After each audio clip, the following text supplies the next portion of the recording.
All right, welcome back to the continued orchestrated collapse of this steaming pile of living dog shit we are forced to call our society.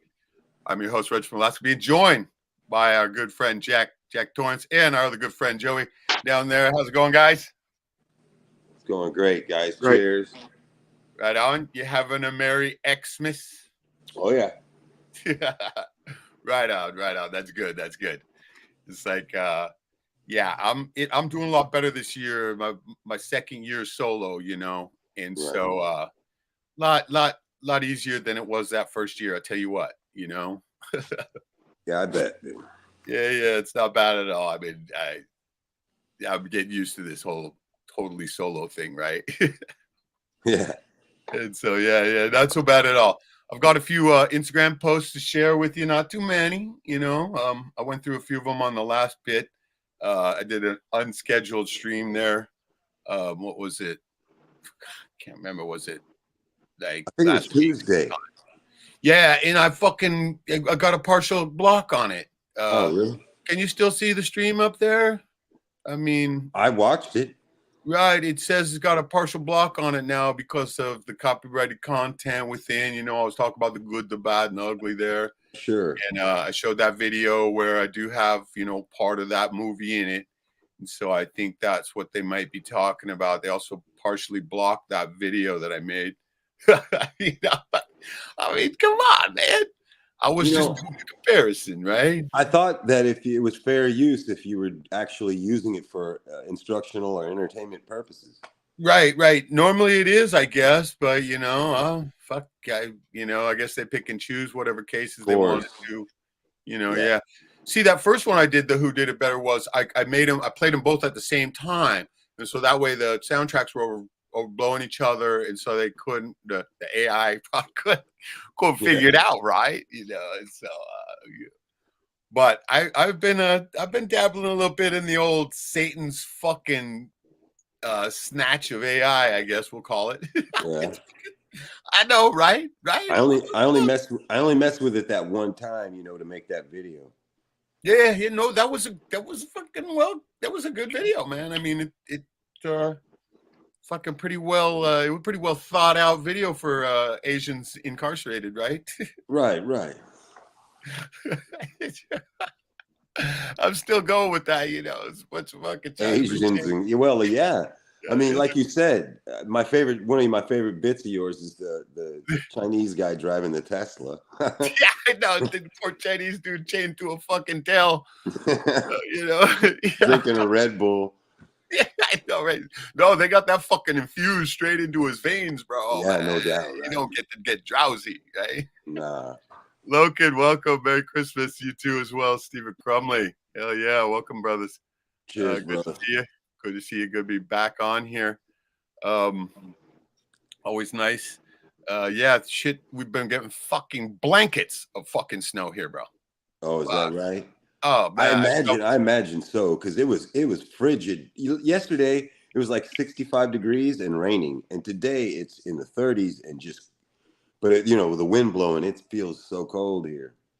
Right. I've shoveled a couple feet of snow before this last couple feet, and it's already fucking pile. I mean, I've been shoveling my driveway, and it's just fucking the pile is already as big as it was last year. Man. For most of the year, and right. So it's like, fuck, it's just not even end of December yet. Well, be careful getting up there on your fucking roof.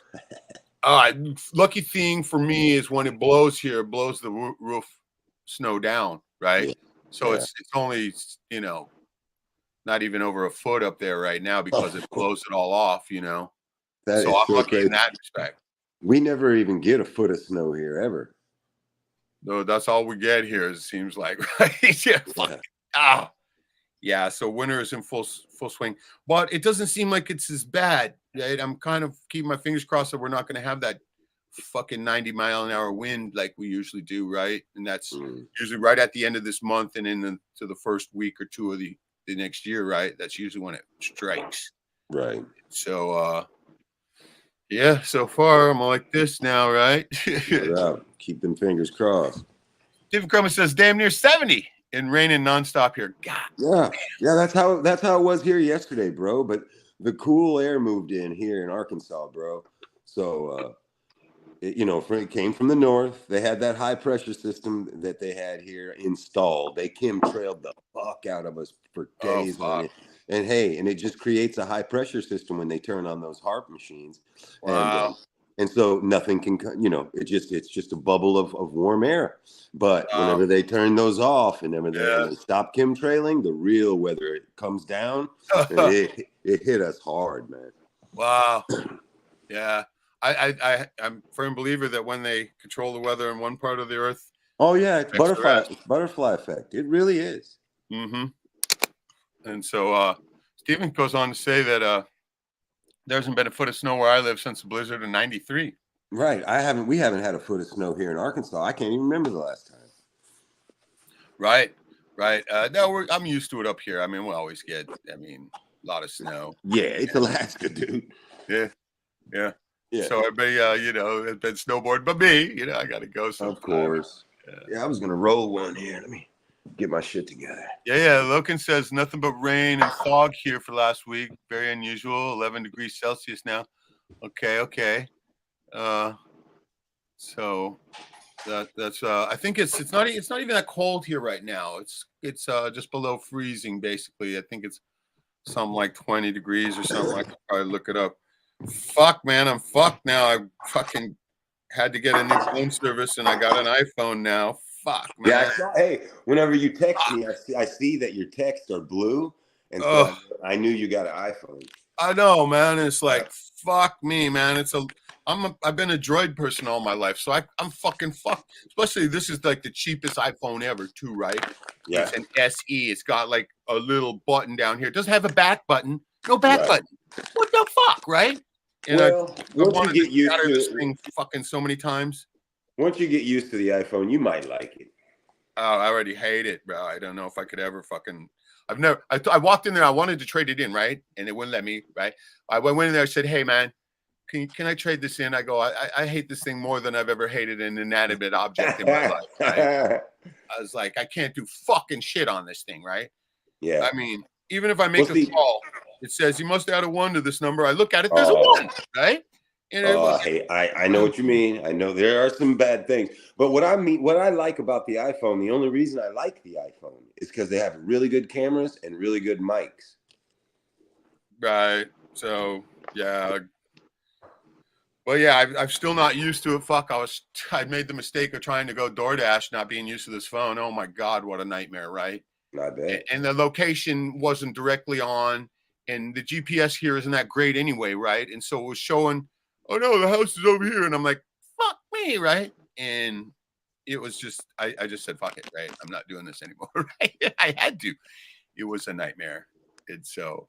Out of all fucking hilariousness too, right? The last fucking person I was doing my very last dash, right? I fucking just the other day.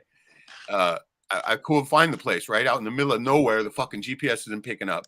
And it kept saying that I wasn't at the right place, right? So I fucking wandered around looking for this place. Finally, I tried to call the guy, right? I never tried to call him. And the guy didn't pick up the first time. So I just kept going until it finally picked up. And I'm like, hey man, I can't find your house. Could you help me out? Right. He was just super slow. He was like, okay, well, where are you at right now? And I'm like, dude, if I knew where I was at, I wouldn't be fucking asking, right? Right. That kind of shit, right? And I was already fucking on the edge, right? And finally he goes, Reggie, calm down, right? And I'm like, holy fuck, this guy knows my name, right? And I'm like, oh my God, right? And so I just chilled out and like, I'm sitting there wondering, how the fuck does he know? Does it say it on my fucking thing? What, right? And so I found the driveway finally. I pull in there. And it's the chef from the last place I worked at, right? Chef fucking Tom, the dude who fucking fired me, right? And I'm like, motherfuck, it's Tom. I'm like, wasn't it over those two bitches that would? Oh man, yeah. And so I just fucking went and said, hey man, here's your food, bro. Sorry, right? Sorry, I fucking thank you. Did he tip you, bro? No, I don't know. Fuck, I didn't even care, right? I was just like, everything's all fucking already taken care of as far as the whole fucking DoorDash. That's so lame about it, right? But and then it said I had to take a picture of the fucking shit before I walked off, right? And I'm like, God damn it, can you let me take a picture of it, right? So he holds it up, I take a picture. It doesn't work because it says too close, right? It's fucking just, by this time I was already fucking drive off a cliff, right? And I was just like, let me get one more picture. And I just took a picture. I'm like, thanks. And I just fucking left, right? Get the fuck out of there, right? And I just turned that fucking DoorDash shit off and fucking went home, right? before I lost my fucking mind. Fuck that shit. Cheers. Cheers, brother. So yeah, that's my funny story for the other day, right? It's like we got the Blue Jay in the house. Welcome, Merry Christmas. We got Joe Crow. Shit, 2 birds in a row, baby. Blue Jay and Joe and the Crow, man. Merry Christmas, fucking A. We got Winmore in the house. What's up? Cheers, Win. Cheers, Loken. Cheers, Steven.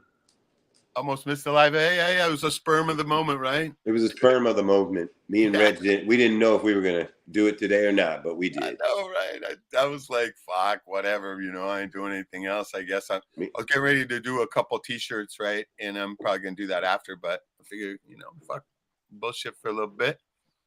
I'm never going to do a DoorDash again, man. I tell you, fuck. But I talked to somebody that said that Instacart is a bit easier, and if I have to continue to do a side gig, I think I might try that.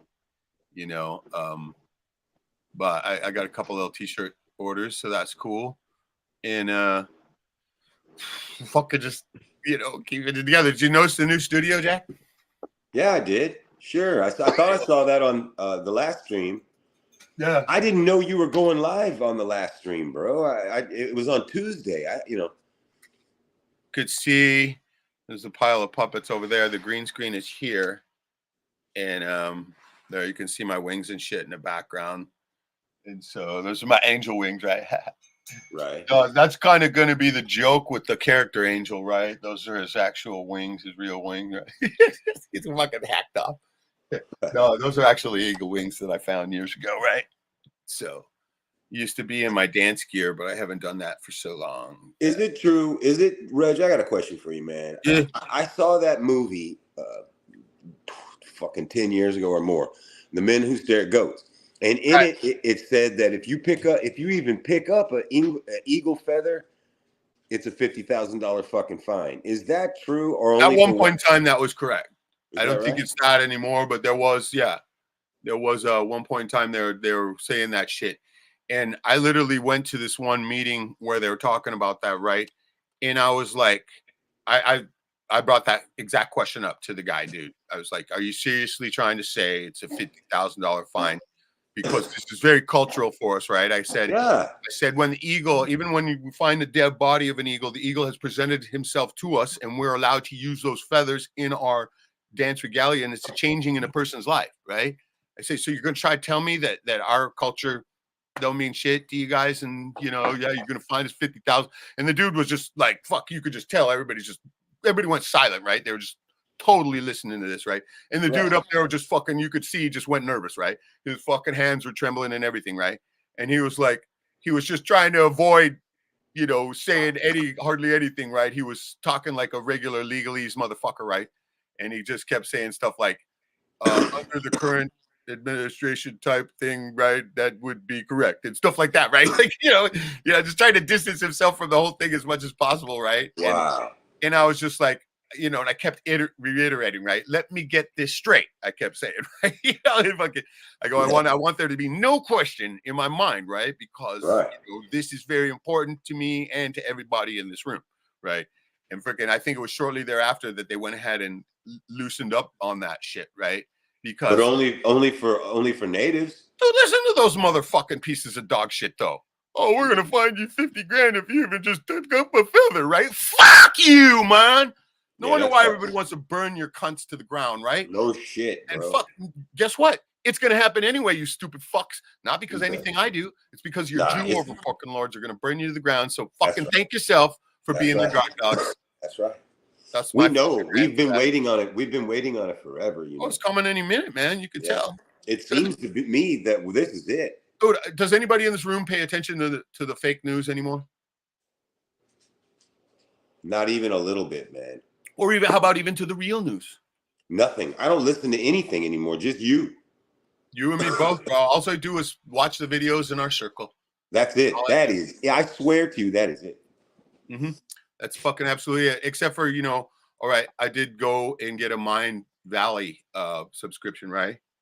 You know what Mind Valley is? Anybody? No. Okay, it's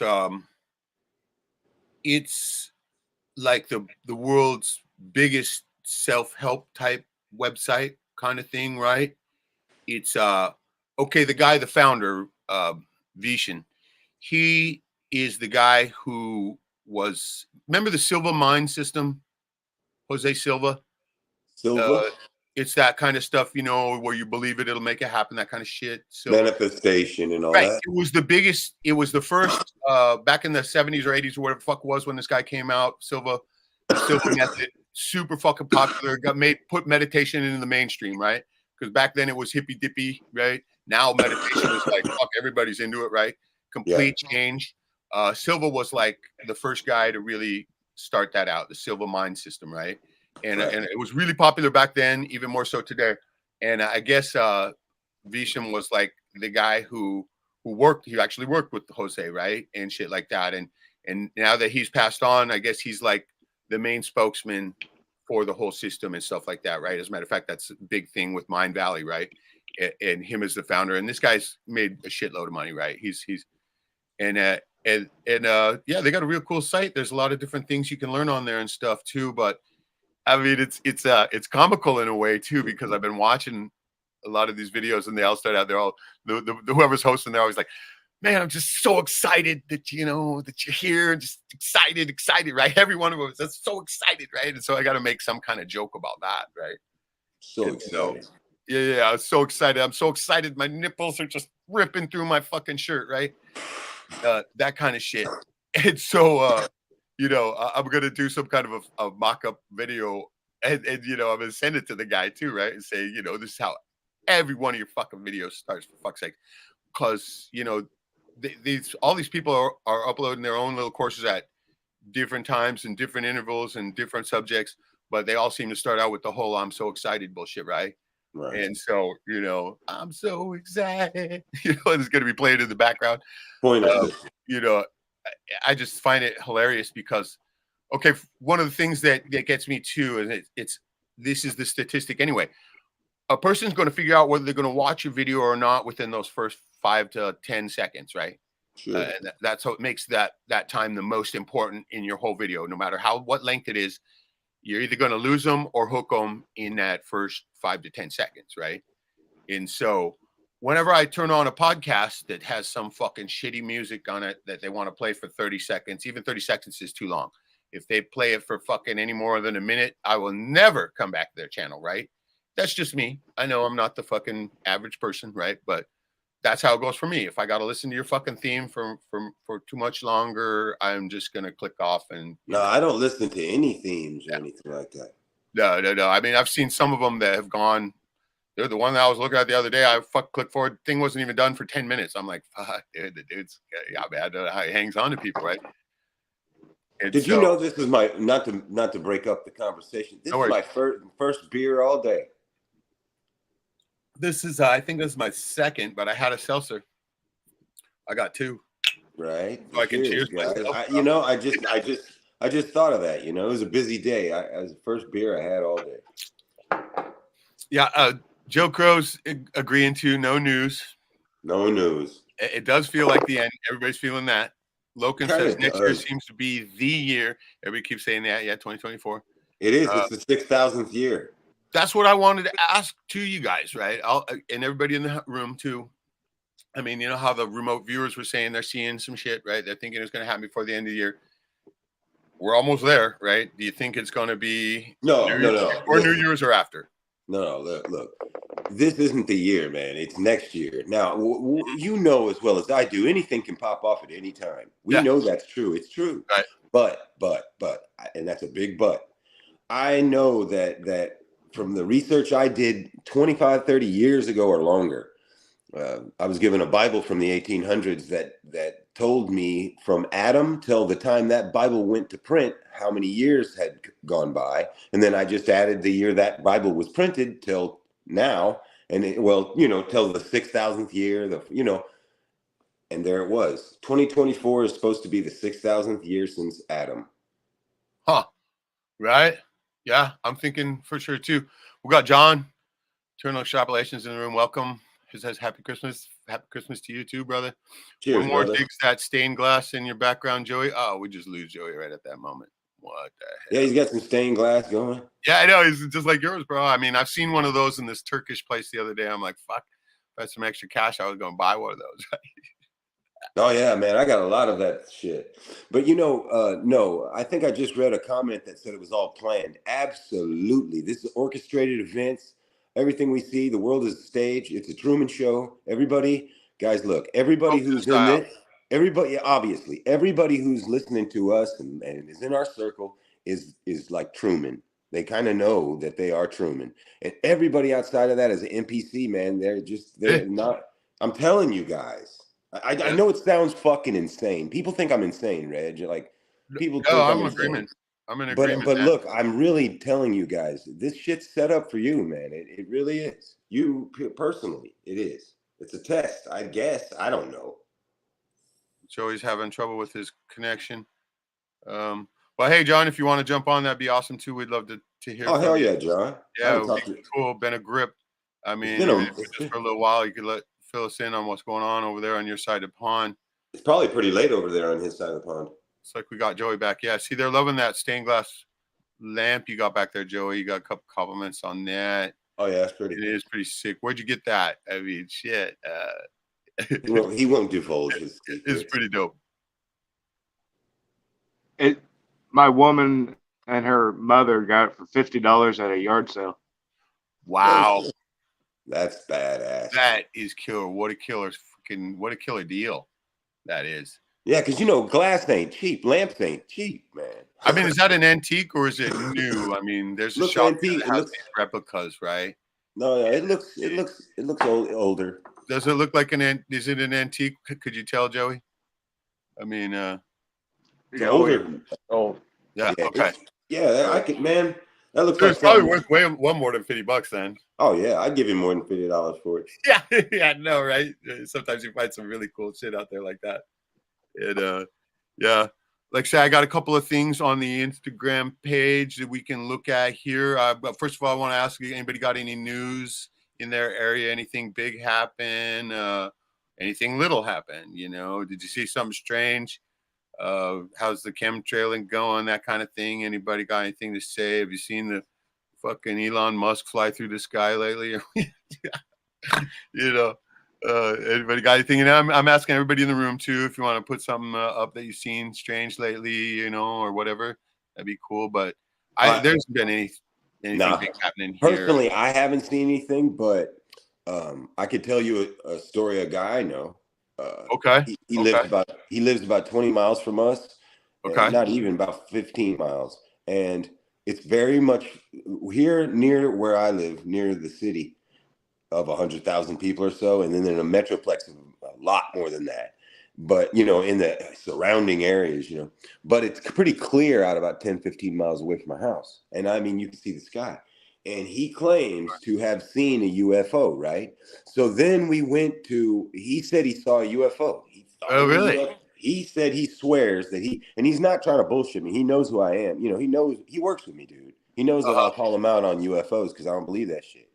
And so, like, I do believe that there are unidentified flying objects. I'm just not saying that they're aliens, okay? No. So yeah, I don't believe in aliens. Oh, they're right here from Earth. Yeah, they're here. Okay, so I just, and they're either that or they're demons, whatever, right? But I look, we went on some kind of website I found, some kind of federal website that said UFO sightings, and sure enough, federal, federally, like a .gov. Anyway, somebody, and he said it wasn't him, from that area reported a UFO to the feds on the very day and minute that he saw it, So, it kind of verified that there was something up in the sky. So. No, I mean, they're making a big deal out of some of it now. Remember the one, what was it, on the news channel from like Phoenix or something like that? Somebody was saying that they literally look talking to an alien in their backyard and shit. Yeah. I remember that. I know. Dude, look. But there's a lot more of that going on, right? Okay, look, you got to think. everything that we're seeing is a bunch of bullshit. So even if it looks so real, there's people like you that are making movies and stuff, and then there's people that are like digital effects artists that are doing the same shit. You know what I mean? And that's what they do. That's what they do for fun and for hoaxes and pranks, and they put it out, and people believe it. Yeah. I'm seeing some shorts on YouTube, like supposed fucking robots that are fucking shooting Elon Musk's Cybertruck with a fucking machine gun and like it's bulletproof, right? And it's just like, fuck, do people believe this shit? Right? Look, there was one where it showed a robot knock a guy out like in a boxing match, and I'm like, I've seen this match before, right? They just superimposed that thing over it, right? Didn't they do like so much commercialization about that Cybertruck over the last few years, right? And they've done so much. It's been like a big commercial for the Cybertruck. I feel like they're going to use that in some upcoming event. You know? I think fucking Forrest Gump wanted to tell us that. I'm not even kidding you. Yeah. I'm saying we'll have to look it up. I think he posted on Instagram. A fucking Cybertruck. I'm not even kidding, man. We're gonna have to look that up after. I mean, got a few things to look at. Like I said, dude, I think they're wretchedly looking ugly trucks. God, just fucking ugly as fuck. Are you kidding me? Yeah. Eternal Extrapolation, John, if you want to come on board, I got a little link up there in the chat. Joey's still struggling with the connection there. There he goes again. Cheers, Joey. But yeah, there's some stuff that I wanted to get guys' take on the Instagram thing too, right? Sure. And so we'll go ahead and pull that shit up here. Why don't we? Okay. Let me click to the first one. We'll go from the front back. And so let's see what this one is here. It's real. It's true. I'm not talking about fortune. Okay. I've only watched part of this. This guy's talking about the zodiac here. You know how it's all the devil's work, right? But I kept it. So I think I thought of it as interesting. And let's see what he's got to say. Telling or nonsense. The zodiac is the 12 signs of man. It is in the universe. God painted a picture of the Christ in the sky, and you as a Christian have been afraid to look at it. It's the man carrying the pitcher of water, meaning he's the Christ who dwells within you, pouring out truth all over this universe. And right next to him is a picture of his mama, the Virgin Virgo, holding a shaft of wheat, holding the bread of life. You see it on a Christmas card. God painted it in the sky, and you're afraid to look at it because your churches have filled you a bunch of stuff about the evilness of it. We ought to get down on our knees and apologize to God for thinking that his heavenly creation is Zodiac is real. It's true. Okay. I didn't expect that. What did you think about that, brother? Did you catch that one there? I mean, yeah, interesting take on it, right? Because we're always told that too, right? In the Christian school, you know, that zodiac is it's witchcraft and shit like that, and the way he said that, right? Okay, so God painted in the sky or created in the sky is it's evil. Come on, right? What do you think about that, bro? Are you there? I'm not hearing you, brother. Something happened. What happened? So your mic's on. Am I missing? Uh-oh. Oh, shit. We lost everybody now. Oh, down to me. Damn. All right, then. I guess it's down to me. I see Joey's still trying, but you're not showing up there. Okay, wait. Maybe he is coming in there.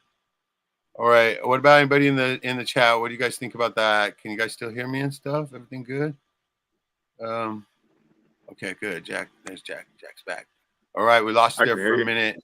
Yeah. Okay. Yeah, I can hear you too now. Good. Okay. Did fucking something fuck up when I put on that video or something? I don't know. Maybe. Yeah, usually it's cool. Yeah, I don't know. You know, maybe they didn't like it. But what did you guys think about that? I mean, his take on the whole Zodiac thing. Did you catch it? I didn't get to hear it all. Okay, it's a short one. Let's hear again. Yeah, real I'm quick. sorry, guys, man. Turn it down a little bit though, because it was kind of loud. Okay, here we go. talking about fortune telling or nonsense. The zodiac is the 12 signs of man. It is in the universe. God painted a picture of the Christ in the sky, and you as a Christian have been afraid to look at it. It's the man carrying the pitcher of water, meaning he, the Christ who dwells within you, pouring out truth all over this universe. And right next to him is a picture of his mama, the Virgin Virgo, holding a shaft of wheat, holding the bread of life. You see it on a Christmas card.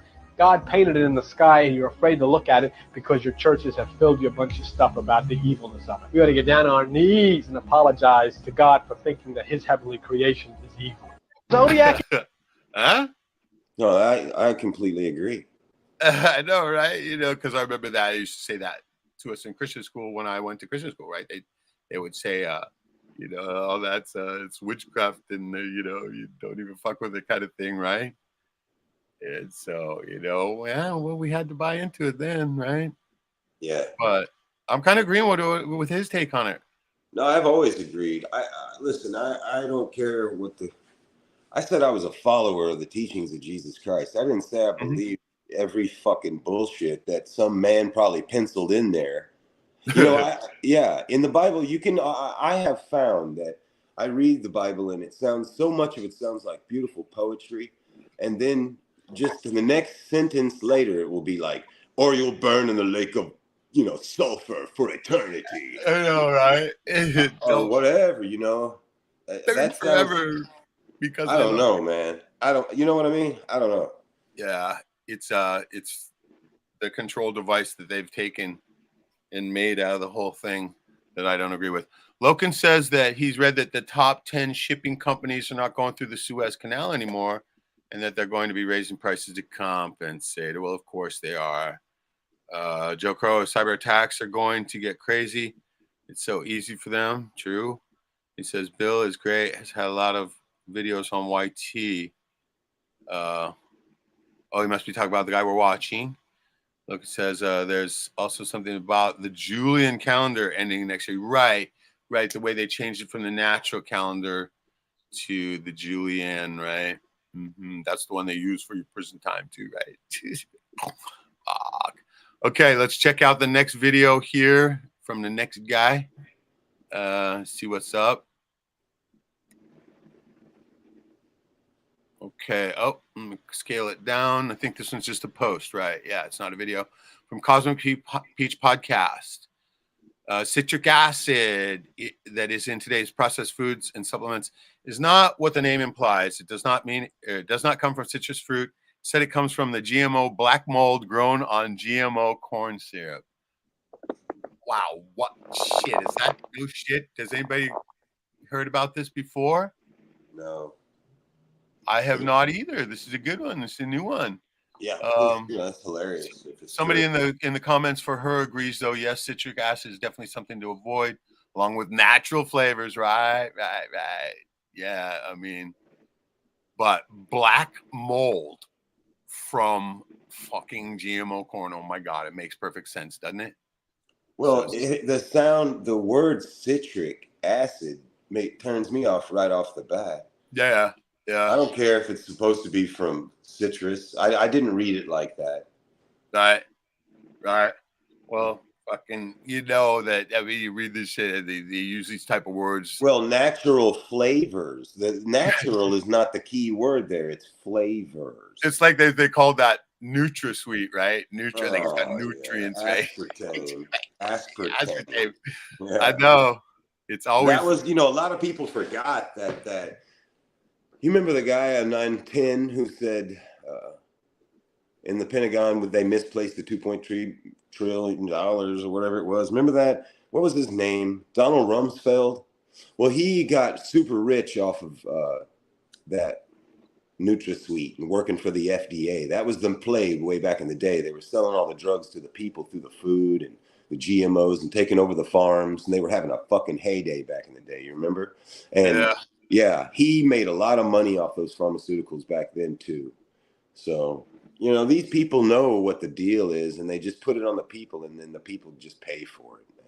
Right. As long as they know they can make some money off it, they don't give a fuck. Oh, right? Well, you know, and that doesn't, you know, that means we can poison the people, and then we can get in the pharmaceutical because we know the wave of cancer is coming because we dropped it on everyone. So, you know. And I used to say a long time ago, you want to make some money, figure out a better way to kill people, right? Well, yeah, just the next best way, and then put your money in that. I guess it'd be better is if you figure out a better tasting way to kill people. Right? It's just unbelievable, man. As long as it tastes good, they'll eat it. You know, just don't call it poison. I know you probably could call it poison. Say you could. They do. Don't they have that? Don't they have that drink that all these people I've seen? Oh yeah, liquid death, right? Yeah, and liquid death. Made gajillion dollars.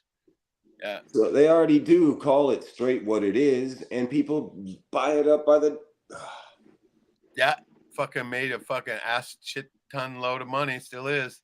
There was something about that on the news recently too. I can't remember what it was though. What is liquid death? Is it a energy drink or beer? I think so. I think it is. I'm not sure because goddamn sure I have never fucking drank it, right? No, I ain't trying to drink no liquid death, dude. I know, right? I mean, might as well drink straight cyanide, just or whatever,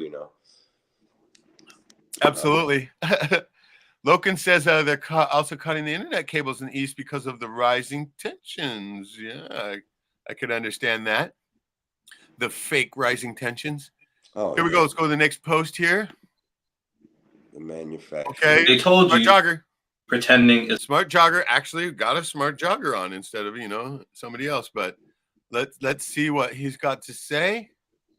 Apparently, these smart joggers are on the rise. Smart joggers on the rise, man. I guess they are. I guess they finally heeded the call. So here we go. It's fake, but pretending is actually the way that you create your reality. It's actually the key to changing your reality. Now, pretend is made from two words: pre, which means before, and tend, which comes from the Latin word tendere, which means to grasp or to claim. Pretending is what you do before claiming the reality or the desire that you want. Before you manifest something, you have to be it, operating from it in frequency, thought, emotion, and attention. To claim or to grasp the reality that you want is all about how you operate before. To become, you must first be.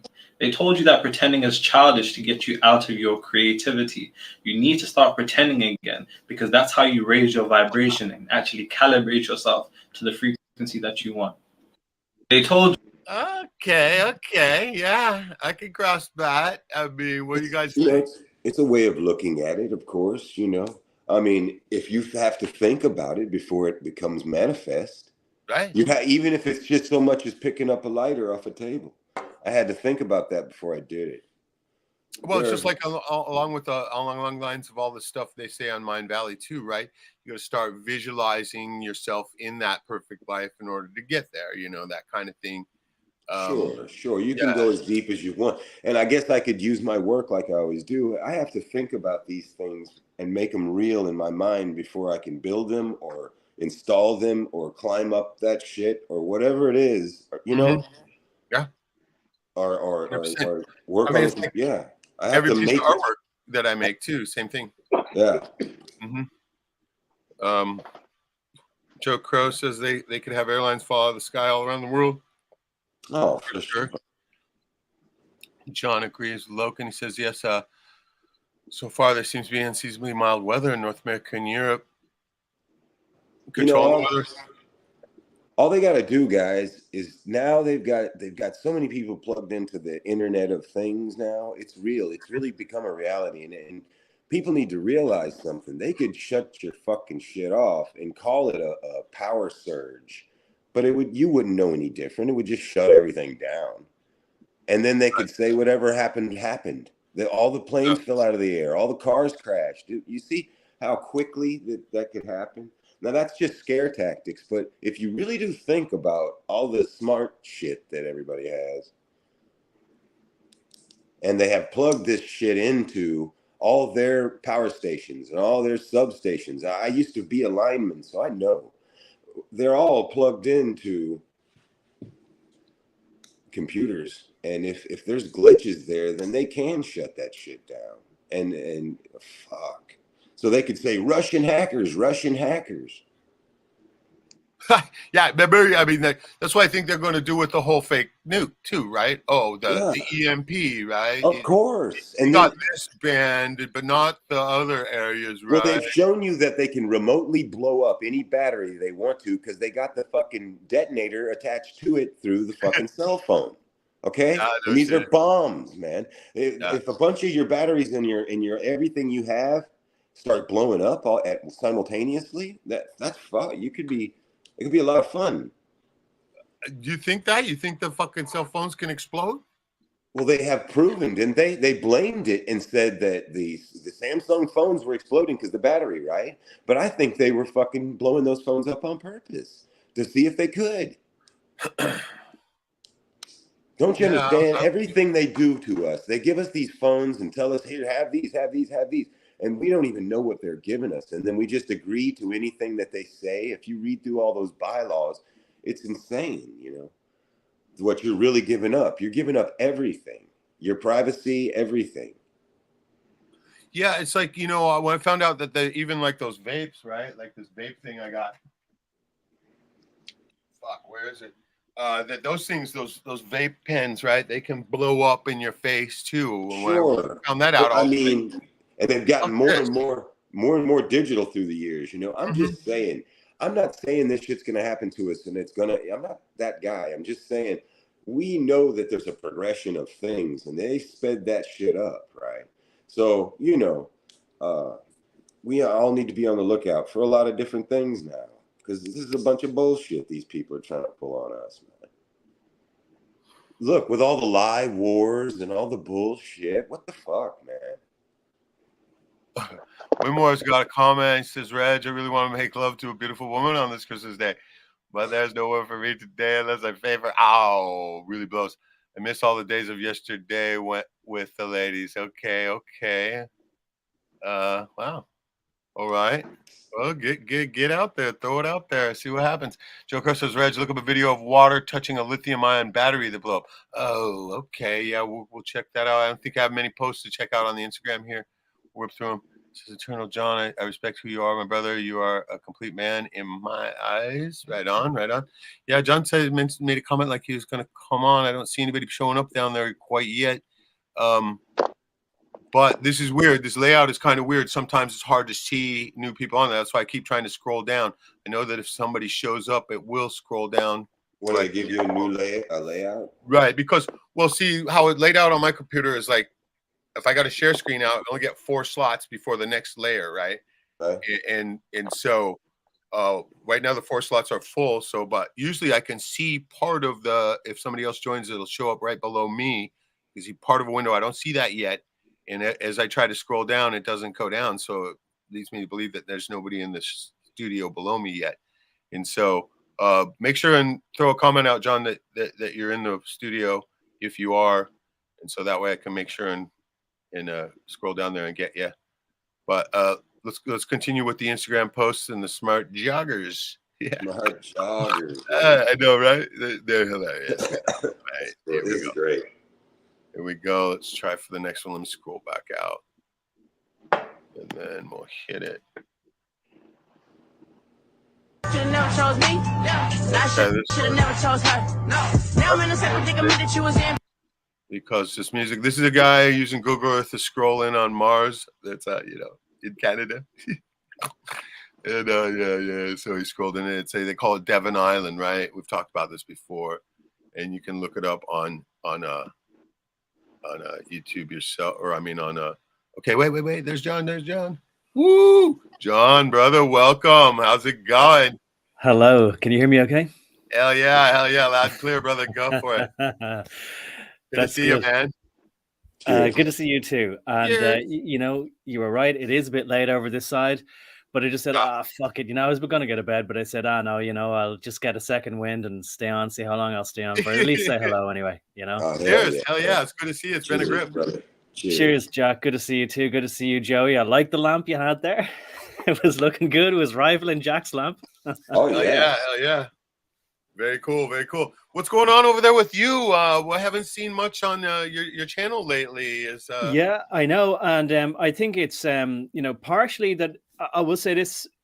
I've looked at you talk about in your videos some of your creative process, and it does take dedication. What I do is, it's a real bad fault of mine. I start something, I get about 3/4 of the way through, and then I kind of get interested in something else, dump that for a while, and don't return to it. I find it very difficult to finish something off.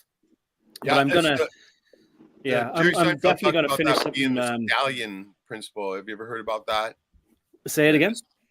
Jerry Seinfeld talked about that, the stallion principle or stallion idea or something like that. How the stallion will want to go in many different directions, but you got to control it to get it to go on the one until you get done with what you're doing. So I'm like a stallion who's not finishing his work. A stallion.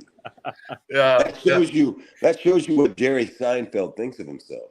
That he's spreading his energy. He's a Jewish stallion. Right. He is the deal with Jewish cocks. He is a Jewish stallion. I know exactly what you mean, though, John. I've always get another idea, right, and start going off before finishing the task, right, at hand. And so I know exactly what you mean. It's easy to do. Easy to do. But as well as that, there is a huge element of laziness, which is always there. But as well as that, a almost total demoralization. Like, what the fuck does anything matter anyway? Why would I bother publishing a video? Because it's all shit anyway, you know? I hear you. Yeah. There you go. And we're feeling that more and more, I think, all of us. I think that's why I wanted to hop on, because I don't want to necessarily amplify any doom and gloom, but I was noticing that you guys were sort of saying, look, happy Christmas, for whatever the fuck that means anymore. What's there to be happy about? I don't mean to be dragging anybody down. I know I'm kind of laughing about it, but it's not exactly like, right. It usually doesn't really make it was a big deal to me when we were kids, right? And then it stopped as soon as we started fishing on the boat, right? I've never had a big deal with the whole Christmas thing anymore, right? And especially now. Yeah. But we have Slow Boy in the house. Welcome. Woo. Cheers. Hell yeah, big cheers. Matt in the kitchen. All right. We got Matt, Kiss My Ass Tyrants, in the house too. Hey, Matt. Merry Christmas and cheers, God. Cheers, brother. So he just picked up his tracking device inside his live happening. Yeah. My new fucking tracking device, piece of shit. Paid good money for it, right? Boy, that is the name. That is the name for the device. Boy. Oh my God, I hate this thing more than I've ever hated any inanimate object ever, right? And I fucking can't smash it because I paid for it, right? And I'm still believe me. Yeah. I know. It's a nightmare. Everyone has a love and hate relationship with their phone. Oh, well, that's funny there in the chat there. Sorry to make it about me, but Windwar was saying, listen, I just admire you so much. And then he said, you're a complete man. And he was saying that shortly after saying, I really want to make love to a beautiful woman. I mean, who kind of doesn't? I don't must know, be on shrooms tonight, right? Right. Well, look, I tell you what, I've looked at some of Windwar's videos, and he's a really thoughtful guy, and he's got a lot of really genuine and coherent thoughts to put out there. And so I know that sometimes he may be lazy on, but look, I accept whatever compliments there, but I have to sort of say, listen, I'm not a complete man, whatever that is. And it's like, listen, I'm not that beautiful woman you want to make love to either, you know? Oh shit! I don't know why you're calling. Just in case it's going to get hot and heavy. I appreciate it, but these are not the sex spots you're looking for. Oh, that's gold. That's gold. I love it. Very funny. Very funny. Good shit. It's just what I needed, right? A good laugh. Yeah, man, that was a good one. I didn't put those things together. So. But going back to the whole channel thing with you too, my brother, I remember you were doing quite a few videos with the other guy, JC, right? Yes. Yeah. JC What's up with him? Well, if you guys been in contact? I'll tell you what, I'll just be honest about it, as soon as you asked, because I wouldn't want to lie about it. We did have a little bit of a falling out, and really over nothing. I just, I raised my voice to him a bit. You could call it creative differences. I wanted to sort of plan to talk about something that wasn't necessarily to do with, something always that was upsetting or bad or Illuminati or Mason-like or whatever, And I think from what you've heard from us talking, it really, I sometimes try to plan what we might talk about, but our conversations would just go wherever they went. And I think maybe my mistake was to try and say, look, I need to put some structure to this, Right. Because I never wanted it. First of all, it would be 2 hours, then 3 hours, then 5 hours became the norm. And I did think, look, we have to structure this a bit better. But at the same time, look, if something's natural, it's going for 5 hours, why not? Whatever, Right. I just maybe to put a little bit of detail on it, I was talking about, look, some people are looking for solutions. I won't make the story too long. And I wanted to talk about solar panels, alternative forms of energy. And at one point, he sort of said to me, he wasn't really feeling it. And he sort of said, look, solar panels don't matter. They're shit. None of us will be able to. Now, I know there's pros and cons. I don't want to get into the argument about green stuff or whatever. Right. But he sort of said, look, we'll all be on foot running through inhospitable territory. So there's no point in talking about solar panels. And I just kind of felt like, listen, I don't want to fucking talk about the sort of whatever that scenario. And he just was fixated on that. And I said, listen, I don't want to fucking hear it anymore, And so that was really the last thing. He sort of said, right, well, I won't be spoken to like that, and hung up on me. So I'm stubborn. I tend not to apologize to people, and I guess he is as well. So that's just the way it is, being honest about it. We might, nothing so bad was said that we couldn't at least have conversations again. But I thought, listen, maybe it's time for a break. We'll do season 2 if we start talking again next year, Exactly. Right on. On. Cool. Season 2. So I wouldn't want to mischaracterize anything there or try to say like that I was at fault. I was a little bit, and I think as we all are, lacking in patience. I should often. Well, I like what you guys control were doing. my emotions a bit better. Part of it for me was the 2 separate accents, right? He had a real accent to it. You do too, right? It was. I think even by American standards, he has a very strong Southern accent. I know, right? He does. Yeah. He does. Well, where was he from? Georgia, Alabama? Well, somewhere in Appalachia. Appalachia. Okay. Appalachia, I should say. So I think maybe Appalachia. Yeah. Now, does that include Tennessee, or is there? Sure. Yeah. Yeah, it goes well over into Wyoming. Not Wyoming, but the East Coast there, Virginia, and I forget what state he West maybe Virginia. it was Tennessee, maybe it was Virginia. I forget. Yeah. Logan's saying that he's been told that solar panels lose 2 to 5% efficiency each year. Yeah, probably. All I can say is, if I would speak on them, I could say from my own experience, I bought some maybe about 5 or 6 years ago, and I've made nearly a megawatt and it was a hobby, just out of 4 panels. And I could have made more, but I've used nearly a megawatt by powering fridges and things like that. So I figured something like, if there's no power, you can keep your meat cold. I know it's not a problem necessarily in Alaska, but I know, right? I put it to practical good use, No, that's really powered good. my computers and whatever from it. So I was able to turn just an experiment into something that actually had practical application, Sure. That's killer. That's killer. I love to hear that, man. That's awesome. No, we're just checking out a few of the things on my Instagram page, getting everybody's take on it. Great. Before we go popping back to it, I wanted to get your take on something we talked about last few times. There was a Greg Reese report where he's talking about the remote viewers, those guys that. Oh, right. Yeah. The actual CIA guys, right? And they were trying to get him to see what was coming. And each one of them was saying they were seeing visions of a large explosion and people, exodusing some big city, all sad looking and shit like that. And each one of them was getting the same vision, right? Okay. So they put some to it, and they were thinking it might happen before the end of the year. Now, what do you think about this? Is this the big event that we're all waiting for? I'm going to say, look, we've been waiting for some big event for all our lives, and it never happens. Now, maybe this will be the one time where I proclaim, no, I guarantee there'll be no nuclear explosion, and then it happens, and I've got egg in my face. But I'll back you if you say that. I'll back you. But right. Well, I think it's going to be a fake, right? They're going to fake the nuke explosion. Maybe put it on every TV. It's going to be all fucking super Hollywood effect, right? And they're going to actually blow up someplace and shove the people out, Look, I just think everything is always a damp squib, right? Like, do you remember 2012? The Mayan calendar said it was going to be the end of the world, and then it went, oh well, actually, because of the Gregorian thing, it really is now 2020 or whatever the fuck, Right. Right.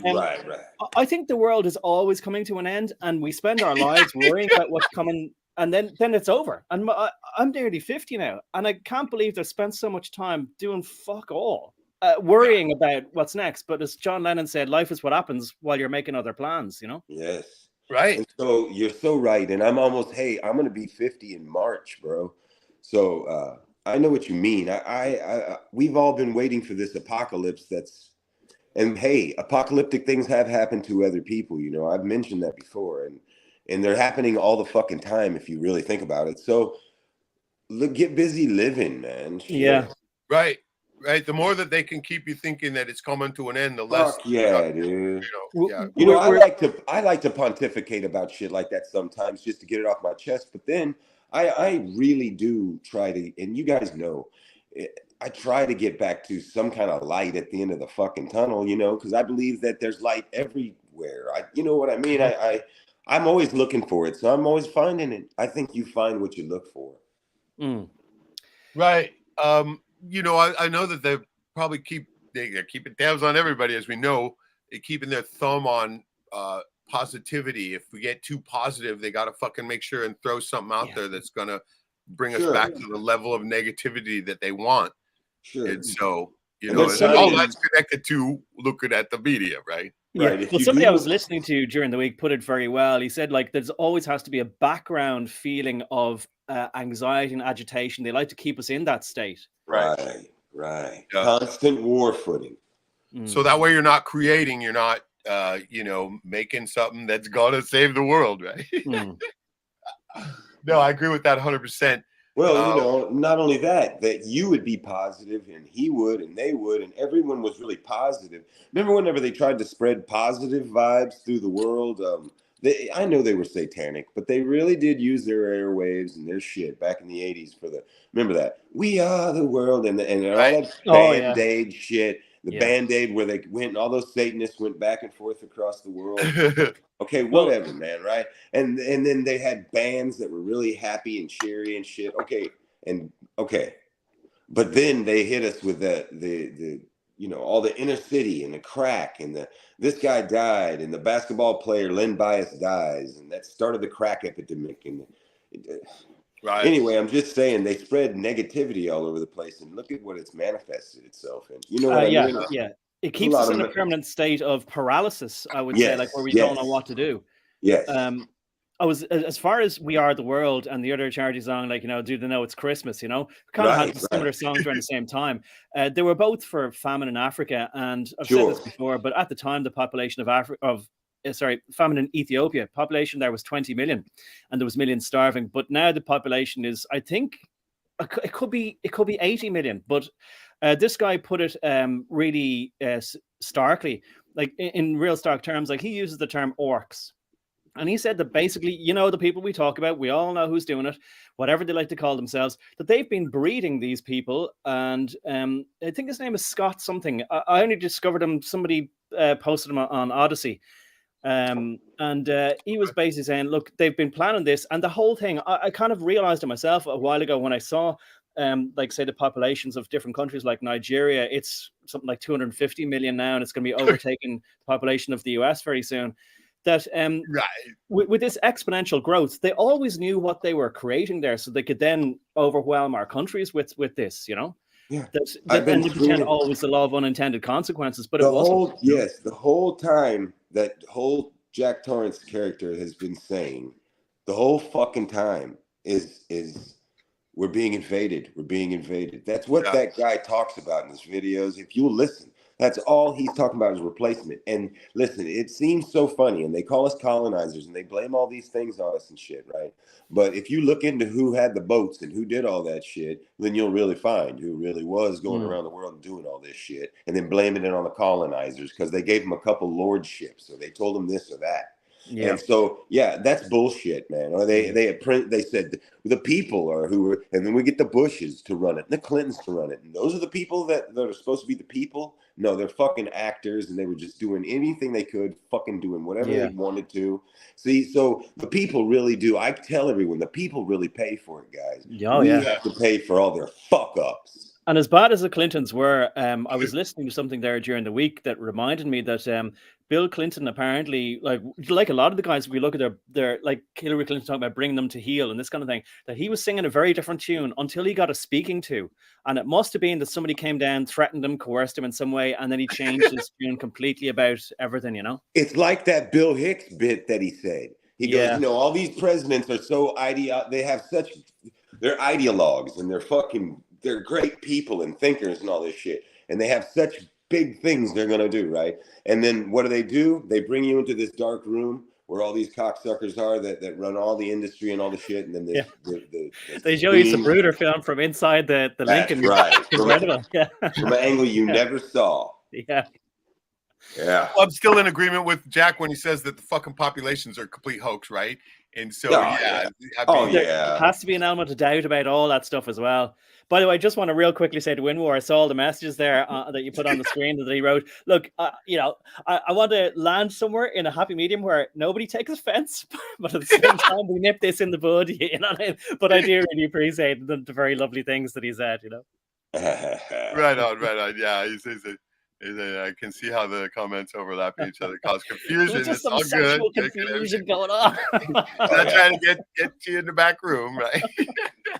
But you're all right. It's okay. It's all good. You know? Right there with you, Jack. She's a couple months. She's a big 5-0, right? Wow. Right. So Slow Boy's getting old as well. Yeah, fuck, I'm the senior in the room. Remember, I'm fucking the big 6-0 here next month. Yes, but you're like Benjamin Button or whatever your man's name is. You're getting younger. Yeah, look at you and look at me. This is not fair. Keep getting younger. I know. Fuck. I haven't really been trying either, right? I mean, well, you were talking about all the benefits of dipping in the ice water and all that kind of stuff. Yeah. But I don't know. It must be some good genetics going on there too. Probably. Well, I don't know. I thought that a lot too. But you take a look at my brother, who's just a year older than me, who's been an alky his whole life, right? Well, you know, but is that really genetics? I mean, even though I do have a lot of Irish in me.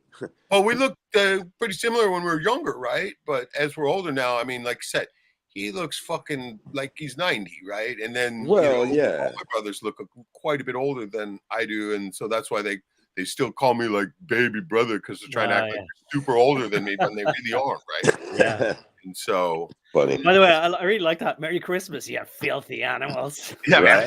Right? I know. I just put in looking for something to put on the thumbnail, right? And that one popped up first. And I was like, oh, there it is, right? Yeah. And the whole thing didn't really fit all the way, and I'm like, fuck. You know? Yeah, but really funny. Everybody got it. Everybody got it. Okay. Oh, yeah. So that's good. Hello, trains. Merry Christmas. Do you know what? I misread that momentarily. I thought it was Happy Trans Christmas or something. You know? No, the trans. No, James is not. I don't know. He's not trans. But yeah, everybody's having fun in the chat here. He told Loken to get stuffed, put some gravy on it, save room for pie, a turkey thing going on there, right? And so Loken, it went up done and done. And so he's going along with it. We're just having fun. But James also says 500,000 more people in 3 months, and they're going to cut back on ride-sharing licenses. There aren't enough pizza delivery jobs for all of them. Okay, must be talking about Canada. Okay, Canada's population right here. What Logan said. Population went up by 430,000 in just 3 months. Did it? Or are they creating new lives so that they can kill them in the next coming psyop, right? It's all those Canadian girls. Yeah. Something to say about that because, I mean, when he started talking about how the numbers are fake, it just got me thinking, and I'm like, couldn't be more in agreement. Obviously fake, right? Well, I wouldn't be surprised if they're importing that many, no problem, Yeah, for sure. They are pulling them in here for sure. We know that. But, I mean, they can literally do whatever they want with their numbers, can't they? Oh, yeah. But no, hey, that ain't no joke. I've seen some really inside videos from people that I know and trust of that border, and they are flooding that motherfucking border, dude. Yeah, I mean, I've seen some footage of the U.S. border there over the last week or so. It seems like that there's a uncountable amount coming in now. It's just do you believe what we're being shown? I don't know. I think they've inflated the numbers to scare the fuck out of people. Man, but I mean, there are people showing up. I mean, even here in Alaska, I'm not out that much, but I mean, I talk to people that are running like some of these businesses, like the weed business and stuff, and they say, yeah, there are freaky people showing up. You know, Sure they are. No, man, they're coming. They're coming. Yeah. Well, and can I tell you this? As it's sort of on the same subject. You know, I'm back where I grew up, and a lot of the place is different. You know, and it's a terrible thing of growing older. My dad used to say to me things like, "Oh, this place was all fields when you grew up," and go, "Yeah, yeah." But now there's apartment blocks, there's stores. It's like, do you know, in Grosse Pointe Blank, he goes back, and you know, there's a convenience store, whereas that kind of stuff. It's quite distressing, you know. But anyway. The most distressing thing is that at every intersection nearly there is a extremely large telegraph pole. I mean, it's something I've never seen anything the size of it. I'm trying to gauge by looking at it on drive by. It looks like it's at least 100 foot tall. What? It's gray. Yeah. Yeah. These huge poles. 5G poles. And there's cameras at the top. And then there's these directional antennas. I've seen them, like that. They're going from point to point. So it's a mesh grid of. Did you just move recently? You moved recently? Is that what you're saying? You moved recently? And I'm basically back visiting where I grew up for Christmas, you know. And so, and I'm saying to my people, like, so you've seen these poles with the cameras, and like obviously that's like it's like having it's so high, it's like having low orbit satellite cameras. You know? Everything, you know. And obviously they've got a sort of out of what would be the regular internet connection, so they're independent. Like to me, it's the kind of thing that's going to stay working and looking down at the chaos if there's ever absolutely a total blackout or whatever. They're gonna have every kind of camera pointed at us. I've noticed they're infrared. They're all different colors. They are gonna surveil us if we're moving in there. They're gonna be able to call their people down and mow us down. How long has it been since you've been there, John? Well, I guess it's a year, but just a year. Yeah. Wow. And so in just a year, they've got all this shit up. Yeah. Now, I may not have noticed. So my dad was saying, "Oh, those poles went up a while ago," but I don't know exactly how long ago. But he said, they quietly put those things up. I watched them do it. I even talked to the guys that did. Wow. But like my whole thing is like with everything, like of course nothing really surprised me since 2020. I thought that was when people were going to stand up, but they didn't. Everyone just went, well, I guess they didn't go along with it. But with this, like, you know, the attitude is the same. Like, what you gonna do? Just gotta get along with it, you know. Just gotta live with it, you know. That's part of. I think that had a lot of effect for what they did with the people who went to the Trump thing, right? And the January 6th, right? They start fucking throwing all those fuckers in jail, and other people were like, "Okay, shit, I don't want to go," you know, and so quelled that. Owen Schroer is just out of jail now recently. Hold on. They said they threw him in jail. I say the whole fucking thing was a psyop. It could be. I suspect. I listened to his interview with, I guess it was Tucker Carlson or somebody like that. Anyway, right. Whoever it was, maybe it was Tucker that interviewed him, but somebody interviewed him there recently, right? Yeah, and Tucker also. By side note, he interviewed Kevin fucking Spacey. Oh, really? Right. I didn't see that one. What was that like? Well, no, it was like the guy played the character that he played on that White House movie. That really? Yeah. He stayed in character the whole time. I've told everybody there's on my channel, and I'm not plugging it. I'm just saying I have a Tucker Carlson video. I think that guy's a fucking agent, you know. And Tucker Carlson. And he's gonna run with fucking Trump, and it's gonna be Oh shit. Yeah. Because as we know, like with Trump, like, I mean, you basically just get a different flavor of the guys who are running the show anyway. You know, you get it with cheaper gas, but you still get controlled by the same people. You know. Well, he promises cheaper gas, but he also said that if he got back in, he'd shut the border down, which has been leaking. They've said, and then and then he said that also he's making all these promises about taking our income taxes out, so you don't have to pay federal income tax anymore, just state. And so, you know, these kinds of things, he's making promises, and he will never live up to any of these things. It's never going to come to pass. It's just they're just playing games up there because they already broke the country out and sold it off to China. This, you know, what I mean? The border would do nothing now anyway. Like, I mean, it's well closing the door after the horse is bolted, the stable door after the horse is bolted. Everybody's in now, so close the door after them, you know. Yeah. Yeah, that's crazy. Well, you know, they call these people, okay, Alex Jones and all these people, globalists, the wandering Jews, whatever, right? All right. They call themselves globalists because they don't have a home because nobody on earth wants them. All right. All right. Well, there's a reason why we call them that, you know. I just can't imagine that people don't see what's going on in this world right now, and that we've all been sold off, you know, and it's just taken over. I mean, everyone feels it, that we've been. It's just the way it used to be is gone. You know. Yeah, absolutely. Yeah. Yesteryear is definitely over. Everybody carrying their own Black Mirror around though, too, right? I mean, the more you look at it, the less you see in reality. That's true. That's true. Yeah. Absolutely, how they can pull this shit over the sleeper's eyes for sure. You know, and those of us that catch it are such a small percentile, you know, and all they could have to say is, oh, right? Yeah. And so there you go. That's how they pull this shit off, right? You're right. You're right. And most of those people that if they don't see it on the TV, you know, it can't be true, right? Oh yeah. Well, there's a lot of those. A lot of people are agreeing with you, saying that they've seen these cameras going up too, right? You know? Sure, sure. Yeah, we got Matt here saying it, and then they want to. John, they want to film they want to see it. You know, I think they want to archive it. For those places we talked to me about. Also, I think these could be easily used to genuinely enforce. If they would say there's going to be a 5 mile or a 5 kilometer exclusion zone, you can't go outside of that. Like they could read your number plate or whatever, you know. I don't know if you heard of the acronym ULEZ. It's ultra low emission zone. They have those in London and other cities in England, whereby you can't drive your car in certain days, and otherwise you get a fine and whatever, you know. And also you can't drive an older vehicle. It has to be new, fuel efficient, whatever it is, electric, whatever, you know, that kind of crap, you know. But so it's basically, you know, you know, people say, well, if you've got nothing doing anything wrong, you've nothing to hide, but like you are being monitored and you have to drive the right car and you can't go here whenever they say. We already know they've set the precedent. They have said to people in 2020, you're not allowed to leave your 5 mile zone, you know. And they're making these 15-minute cities and all this. So I think these cameras have to be there to enforce that when they want to, you know.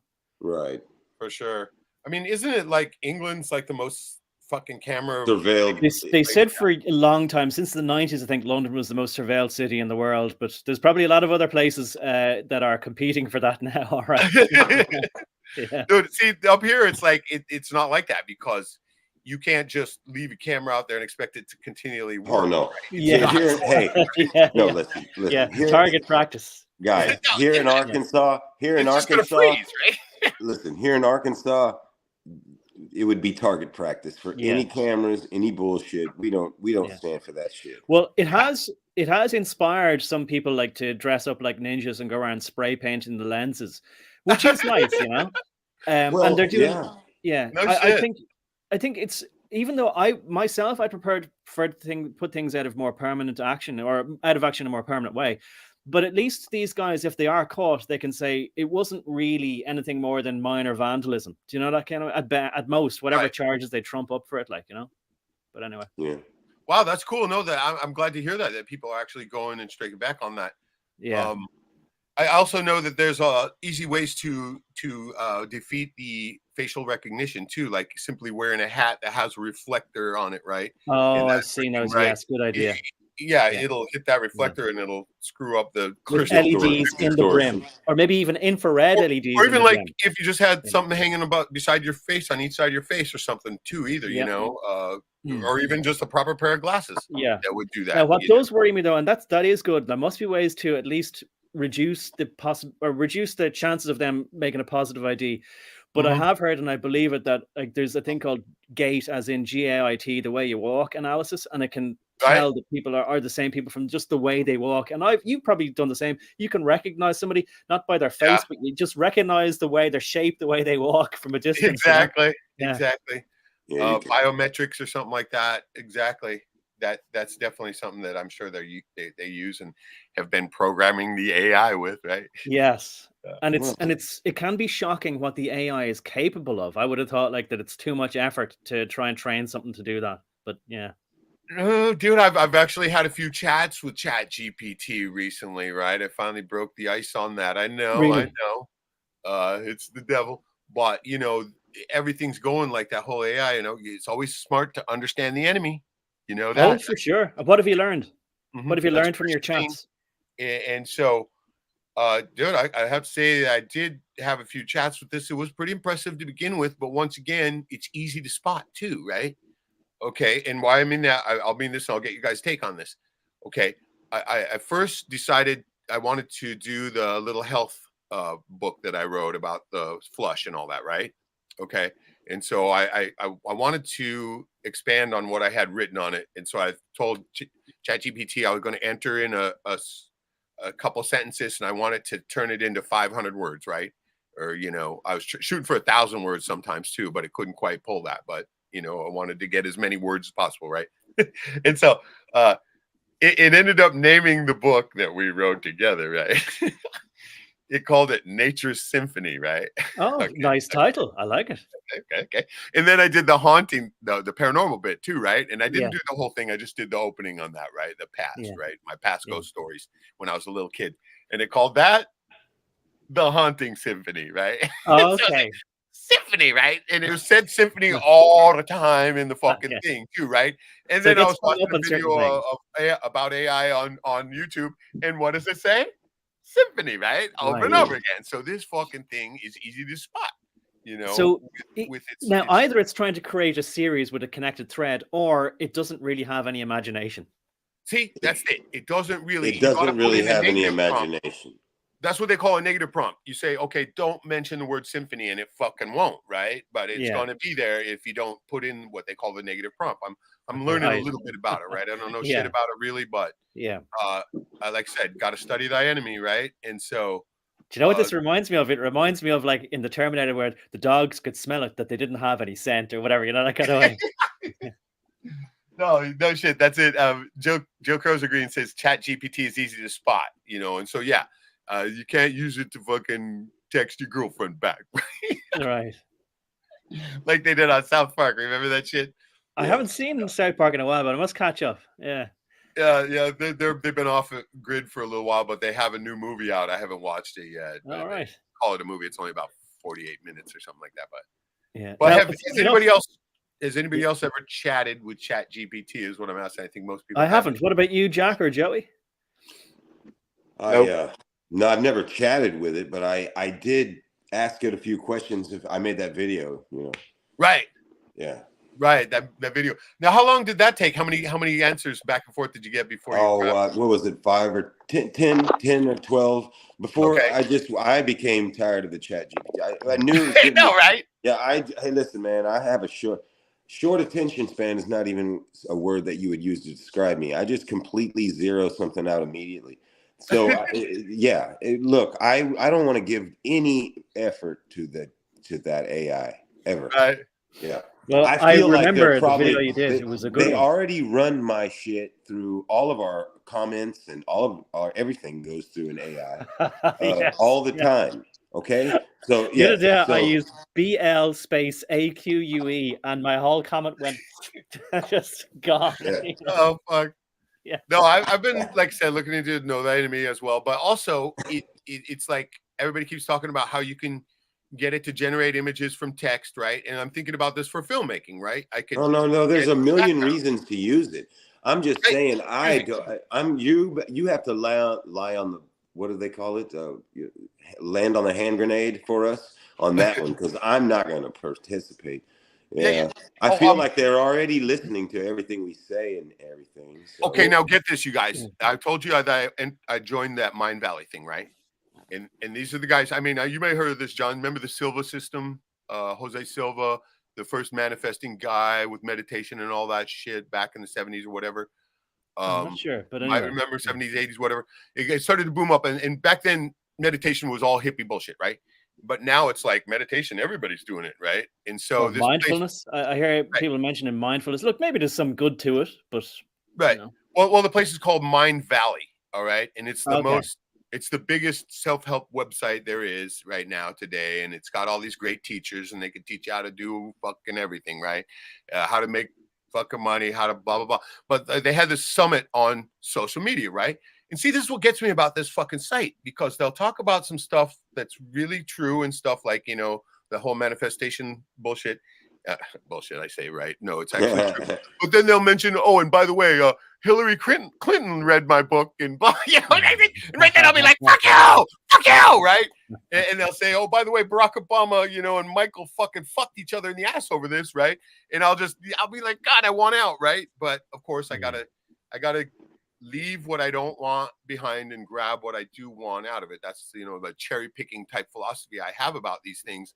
Whereas you get somebody who's totally right on track and then says something about fucking the shit stabber Obama's, right? And you just want to take off right then. But that's right, I got to cherry pick this, right? And so that's what gets me about them in this Mind Valley thing too. Okay, so they had this social media summit where they had some of the biggest social media people ever, right? Like the guys who have the most billion followings and stuff, right? And so those guys' little presentations were pretty good. And then they had this young kid come on, right? This young jogger, right? With the fucking trippy hairdo and shit. And apparently, now get this, Jack, too, right? This is the guy who apparently is the first one to hire AI to run his whole social media thing, right? And he ended up getting like 100,000 followers in like a couple months, fastest ever. Okay, now this is what he did. Yeah. He said he cloned himself digitally, right? Using AI. You know how they'll take a sample of your voice and clone your voice so that you can write in text and it'll say anything in your voice. So he did that with himself. He put in 3D images, scans of himself, everything. Literally has a digital self now, right? And this is what he does to save time and in making videos. All he has to do is enter a text and the video gets made for him by AI, right? And so he ended up. That's why he got Mind Valley's fucking attention. He made all this fucking waves in social media, blah, blah, blah. And this is why they had him on. And he explained how to do that. And the first thing, of course, I'm thinking is, fuck you, motherfucker. The last thing I'm going to do is put my 3D scan into the fucking AI, right? But that's what they're going to be training these people to do now. And I'm like, fuck, it's about time to lose this subscription, right? But I want to get you guys' take on that. What do you guys think? Let's start out with Jack. Well, listen, I understand what you just said, but the whole time you said that, it was making me think that here on this newest Apple update, I have 17.2 is what they call it. Now, listen to me, guys. And on it, you can scan. They want you to read a bunch of prompts, and you read it in your voice, and then they want inflection, and this shit takes like 45 minutes or 20 minutes. I don't know what it takes, but whatever. And then that's a digital you, and you can leave voice texts and. Well, you know what I mean? It's a digital representation of your voice, and they can do it. Well, I haven't done it. You know what I mean? There's no way. But I always thought it would be really hilarious if I did do that, and let's see if that AI with my voice could make a Jack Torrance video, or do a live stream. Do it in that old Jew voice that you do, right? Well, no, I wouldn't. No, I wouldn't do any. Listen, what I mean is that I would only just do what I was prompted to do if I did. I won't do this, but if I did, I would just only do what was prompted of me, right? So I wouldn't do the Jew voice or the black voice or the Italian voice or any of those voices or the women or all that bullshit, you know? I wouldn't do any of that. I wouldn't put any crazy inflections into it. And then we would see then it would be so easy to spot, you know what I mean? If you really heard a real Jack Torrance video compared to what the AI did. And that's what a pale bullshit that is compared to a real human being. Always remember that. You'll always be able to spot it real easy. So you're saying that Apple Update wants your voice? Is that what I got out of that? It's asking in the settings. You can do, I don't know what it's called, like voice butler or something. I don't know. But, right. Siri or some bullshit. But I remember the first thing that this new phone wanted from me was my fingerprint, and I said, fuck that. Well, yeah, and then your retinal scan and your face scan, everything. It wants it all now. But look, what I was saying was that no, it wants your voice. And these Apple products, this is the iPhone 14, it has like really super good microphones and cameras all over it. It's a fucking CIA cameras. It's a CIA analyst's wet dream. Right. Oh shit. Okay, going back to the How much would you like to program the AI? I mean, what do you think about this kid trying to get everybody to clone themselves online, John? Well, there was three things I was thinking of course. I suppose the most famous one is Blade Runner and the synthetic human. And then remember that movie Deus Ex Machina, where the girl is so pretty and sweet and lovely on the outside and saying, listen, I just want to be free like you. I think, therefore I am like you. I just happen to be made out of electronics, but I'm conscious as well. I want to be free. Is it not my right to be free? And then as soon as she gets out, axe murders everyone. And there was I know, right? Yeah. And then there was a series in the UK that had another slight twist, and very like Blade Runner in a way, right? Whereby there was these things called synths, I think, like synthetics. And the whole show is called Humans, though. And there's these, of course, as human nature would do, right? So they make these synthetic human beings. They're indistinguishable. And everybody has one. And they have it as a maid or a babysitter, or somebody just to help out the mother in the kitchen, right? And then, but of course, before long, isn't the father going to start fancying the au pair who happens to be a synthetic robot? Do you know that kind of way? So dalliances happen, right? And then, of course, there are brothels, but we don't want to have normal human women debase themselves. So, of course, you fill them with synthetic robots until the synthetic robots decide, if this is my life, I don't like it. And they start resenting humans for using them or degrading them in this way and start becoming serial killers or organizing together. So the very idea then of us in ChatGPT of cloning ourselves and to say what we would say, and we spend so much of our times online, it does get right to the core of like, well, then what does it mean to be conscious anymore? What is a human? What is my life? If I'm going to basically farm out what my interactions with people to a third party, but I just check out, like, right. No, that's so true. It's gonna save you time. Everything for our convenience. Yeah, it's like I call it. Hey, I stopped calling it Chat GPT, and now when I mention it, I call it Lazy GPT because that's what it's for, lazy people. Right. Joe Crow's going along with that Blade Runner thing too. He says, "I tried the test from Blade Runner. Ask it what to do if you come across a turtle on its back." Right. And he says it gives itself away. Wow. Was it answer? He says it writes about the turtle in an HR way. It doesn't act at all. Oh, fantastic. It doesn't instinctively want to help. Fantastic. That's good. I mean, what was the specific answer you got? I mean, is what I'm wondering, right? I mean, no, that's a good experiment to try, right? Well, we would ask the turtle if there's some problem, like that it's not interacting in the way that it should. If there's maybe something we can do to help, maybe we could, set some targets for it for next month, but nothing to do with putting it around the right way.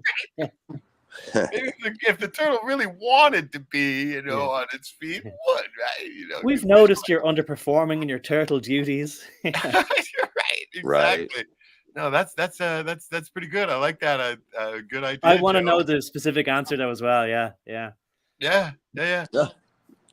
Winmore says if Joey's beard had muscle, it could curl 600 pounds. Sure, Joey, right. You got it. What is your beard bench, bro? Seriously. 2 1/4. That's what I want to know. Train says that stupid bastard Ex Machina deserved to get locked in that house. Maybe. I think. I know, right? I would have probably made the same mistake. I don't know, but at one point I was saying, no, she's going to betray you. But at the same time, very lovely looking girl, and be very hard not to. I know, right? Maybe she could be my girlfriend. Yeah. I know, right? I know. See, that's funny about this fucking fake Good, Bad, and Ugly thing I'm making is that Tuco's brothel is actually sex robots, right? And so most of them are anyway. They're just going to be stupid little dolls that I have here, right? They're going to be like, oh, that's X robot or whatever. So but Joe says into that business as well. Yeah, it's fake. I mean, it's just a spoof of the movie, right? No, it sounds good. I like the premise. Yeah. I mean, how else is he going to have a brothel, right? And how he comes across him is even funnier. The backstory on it, I'm not going to give it away. But Joe Crow says AI is not AI. It's just like Siri. Boom.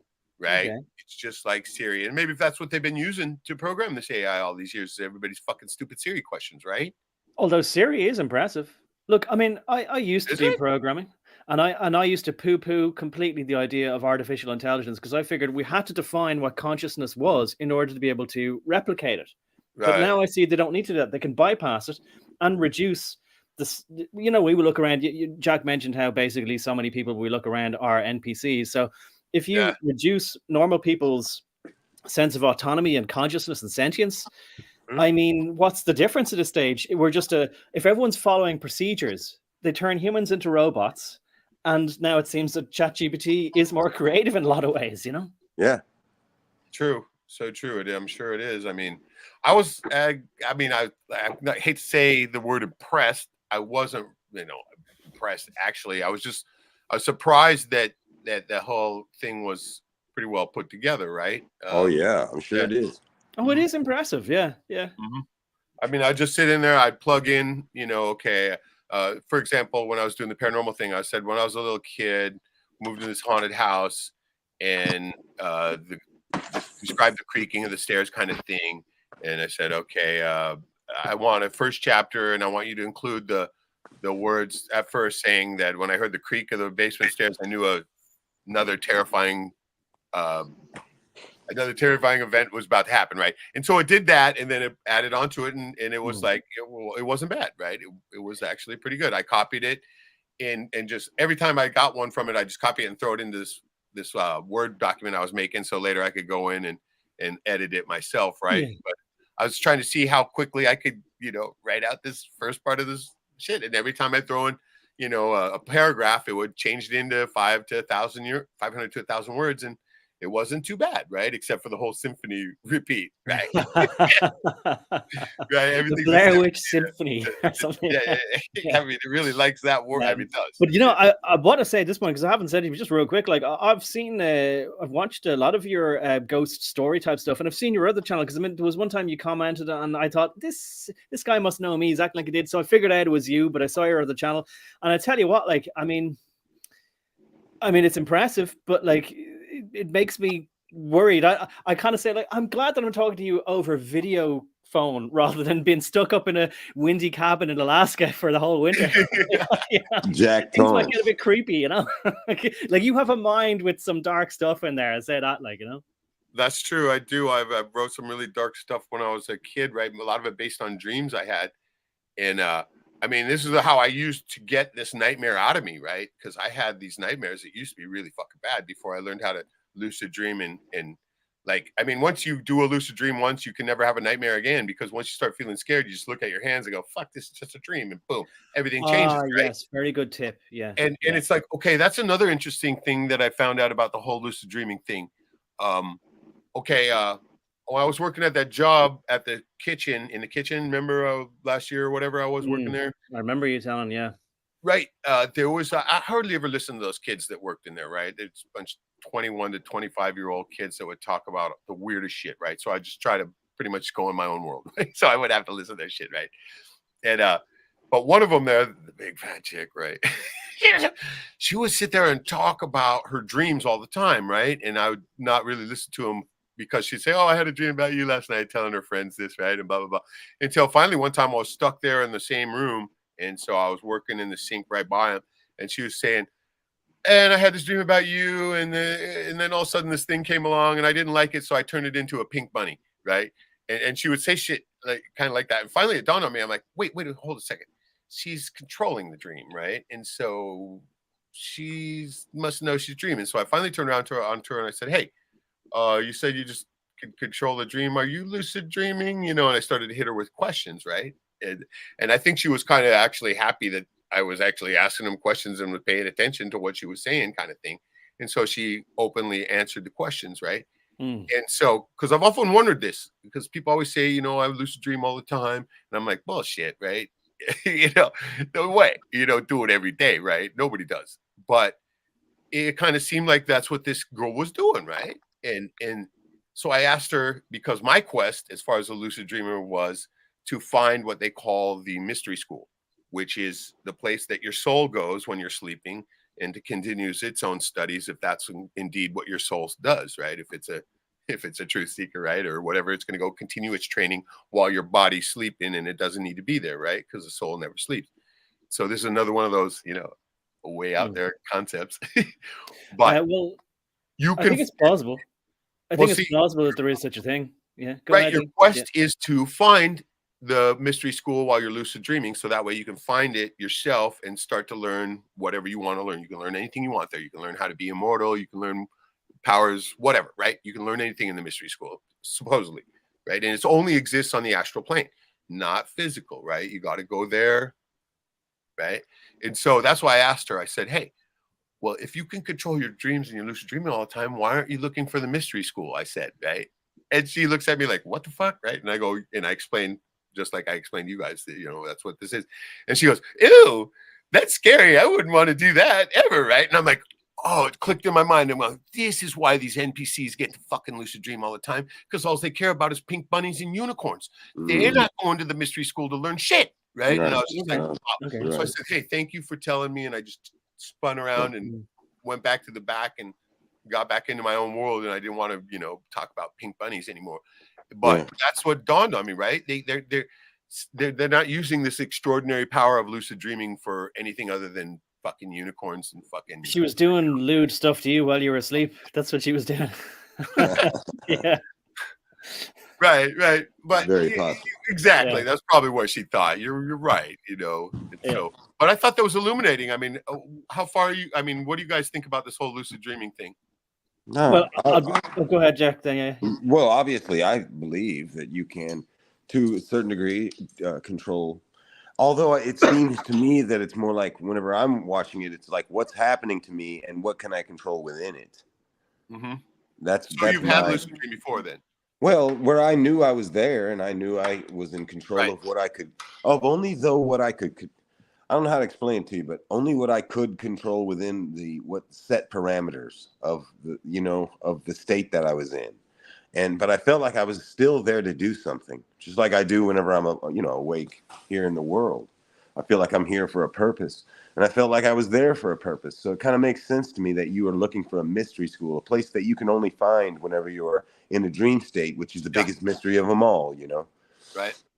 Yeah. I got close. I found it, but I couldn't get, something happened before I could enter it. I could talk about that later, but I wanted to continue the question to Joey or John, whoever wants to come in.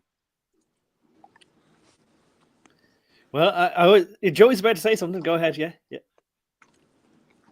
Joey. Once I knew I was dreaming.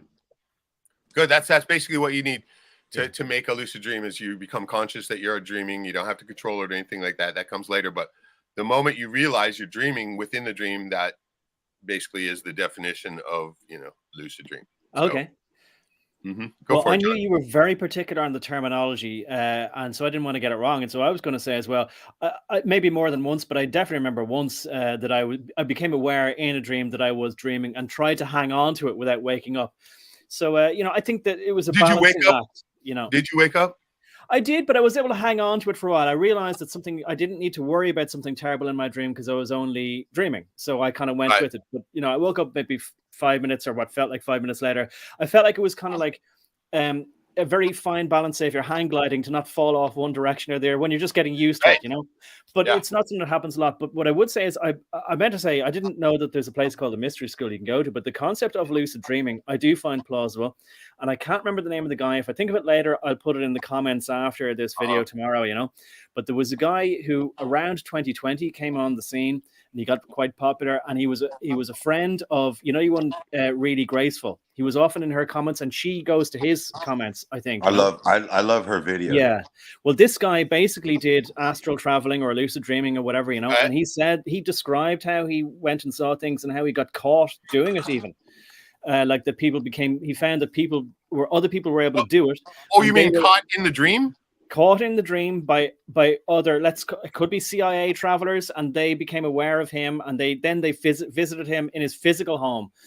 Now, I mean, no shit. Yeah, Holy and then shit. obviously it's I can see that. Yeah. Wow, I so can see. Rarely do I ever see anybody in a lucid dream that also looks at me and realizes that I'm, Right, me neither. Right. Most people. He figured he did it so often that he drew attention to himself, unwanted attention. And he no longer posts any more videos, but one of his last videos was basically talking about how he had been becoming more Christian. He found Christ in the manner of speaking, whatever, and he said all he needs to say, and that's that, Do you remember the name? I can't think of it now, but I will figure it out leave it in the tomorrow and comment put it in the sometime. comments. Yeah. I will Yeah. check it out because, all right, what happened to me was that I was looking for the mystery school, right? And what basically I was doing was trying to learn how they say one of the fundamental things when you start lucid dreaming and you want to practice it is to learn how to fly, right? And so because you can fly in your dreams, right? And you use what they call the horns of your hands and feet, the chakra points that are. It's kind of like, okay, picture the Iron Man suit, right? Remember he's got these little Vulcan things that's kind of how you can picture it, right? And at first I wasn't any good at it, right? I mean, nobody is when they first start out anything. And I was literally having to sit on my palms to elevate myself, right? Like it was a seat underneath me, right? But towards the end, I was able to control it very easily.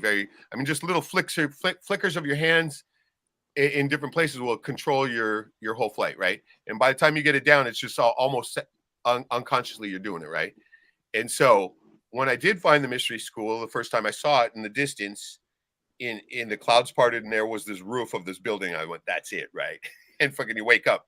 That was the thing about me too. When I first started lucid dreaming, you get so excited, you wake up. It's hard to hold yourself in the dream state, right? Right. And so I was getting that down, getting to it. And the last dream I had before the event was I literally landed right there in front of the mystery school and was at the door, right? This big, huge, fucking weird JR token door, right? In this ancient building that looked like it was 1 billion years old, but still very vital. And so I was like, right on. Next dream, I'm writing all this in my dream journal, right? Next dream, I'm going into the school, right? I just know it. And so, okay, one of my old nightmares used to be having this 2-mile high wave show up, right? While you're on a boat and you just go, fuck, I'm dead, right? Because for sure. Going to survive a 2-mile wave, right? Exactly. No. And so that was the very next dream I had was the 2-mile high wave dream, right?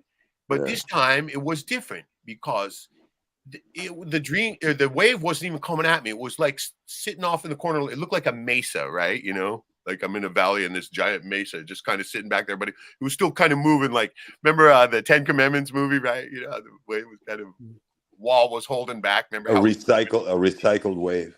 It looked just like that shit, right? And so I'm looking at it and I went, oh, right. So there you are, kind of like to my nemesis, right? This wave, right? There you are. And it kind of almost like it didn't answer in words or anything, but I could feel this. It was like looking at me like, yeah, motherfucker kind of thing, right? Look, attitude kind of thing towards me. And I was like, no. I just said no in my own mind, right? No. And fucking that's when it started racing towards me, you know, very quickly too. Not like a regular natural wave would move, right?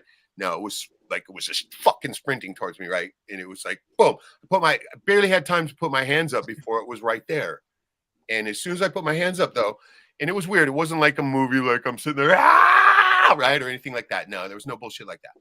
All right, all I was just doing was thinking, no, right, no, right, not this time or anything like that. Also, I was just thinking it was no, and freaking it literally stopped almost, right, and so close to me, but it was still inching forward, and I was just like, no, right. I just kept thinking that, no, right, and it was just like pretty soon it was right there, getting close to touching my hands, and I was like in the middle of the curl of this giant wave. It was so loud, it was like being in a jet engine. No shit. I mean, it was just like, and even still, I was still, and finally, as soon as the wave touched my fingertips, I closed my eyes and I was like, no, right. No, you're not getting past me, kind of thing. And that's when it stopped, right? And they were sitting there, we were both in this fucking turmoil. I started to wake up.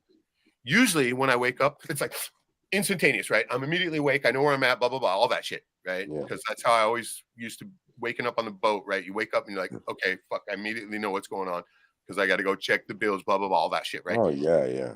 Right. And so I'm waking up. It took, I don't know how long it took to wake up, but it seemed like several minutes, right? I'm not even kidding you. I was like, my eyes were slowly opening and I could see my room and the dream at the same time. Sure. And that was for a long time too, right? It was literally, and it was so loud, I was literally thought that fucking maybe there was a fucking plane crashing into our house or something, right? That's how fucking loud it was. Literally, man, it was that loud. And I'm slowly waking up and my eyes are opening and fucking reality is starting to overtake the dream. But for so long in time, I had both of them going on, right? Both reality and the dream. Either I pulled reality into the dream or vice versa, whatever. Either way, I looked at it as some magician level shit, right? because it was like that. And I did stop the wave. It finally just collapsed. Boom. And that's when I woke up, right? And I was just like, oh, fuck yeah, that's right, bitches. You're done, right? You're never gonna fucking fuck with me again. And I pulled out my dream journal and I wrote all this shit down in detail, right? And so after that, I swear to God, I did not dream for 2 years. I could not dream. It was like the astral plane wouldn't allow me on it, right? Sure. Like you're saying, finally they took note, right? And they said, okay, Yes. this guy, give him a fucking timeout, right? And literally, I didn't dream for 2 fucking years after that. 2 years. And so after that, I started having these real stupid repetitive dreams that just you couldn't go lucid in if you wanted to, right? Yeah, the last truly lucid dream I had was the one I made the video for, that where I was running through the city with the kid, and I saw the kid, and I picked him up, and we ran into, because the city was what they were showing me was very strange. It was a huge city that we were in, because there was elevated trains and it was skyscrapers, and we were running. Yeah. Everyone was just running. That's how they injected me into the matrix of the dream. Everybody was running. And so I wasn't really running, but I was trotting around looking like, wow, there is some crazy shit happening. And she was flying past us in cars, and it was just crazy. And so then I saw this little kid, and he had obviously gotten strayed from his mother, and I ran right over to him. I remember doing it. Picked him up, and we started running, And so they led us. I felt like they were leading us around by the nose. I felt like every corridor we would go down, every street or whatever, it was like cordoned off. And so they led us, and they kept leading us, and they kept leading us, and I kept looking at this kid and saying, I'm sorry. I'm so sorry. Who do you mean by they? Whoever, no. It felt to me that I was being led by, not led, but the choices I made, they were mine, but it was all staged. So it really didn't matter which way I went. I felt like I was getting away 1 minute, but the next minute I knew I was still being led down the same path. And so finally we came to a huge room. And by huge, I mean, it was 500 feet wide, 500 feet. There was, 250, 300 feet tall. And there was these chutes. There were these chutes, stainless steel chutes all around the room. I mean, massive stainless steel chutes. And I looked at the little kid and all the thousands and thousands and thousands of people that were in there. And I said, I am sorry. And then that's when all the ice came down and covered every one of us up in ice. Wow. And I woke up. No, and I woke up. No, I remembered it. It's burned into my mind. I haven't had a dream since. It's been years. And I looked at my wife. I woke straight up in bed, I said, and I looked at her, I said, they're going to eat us. Shit.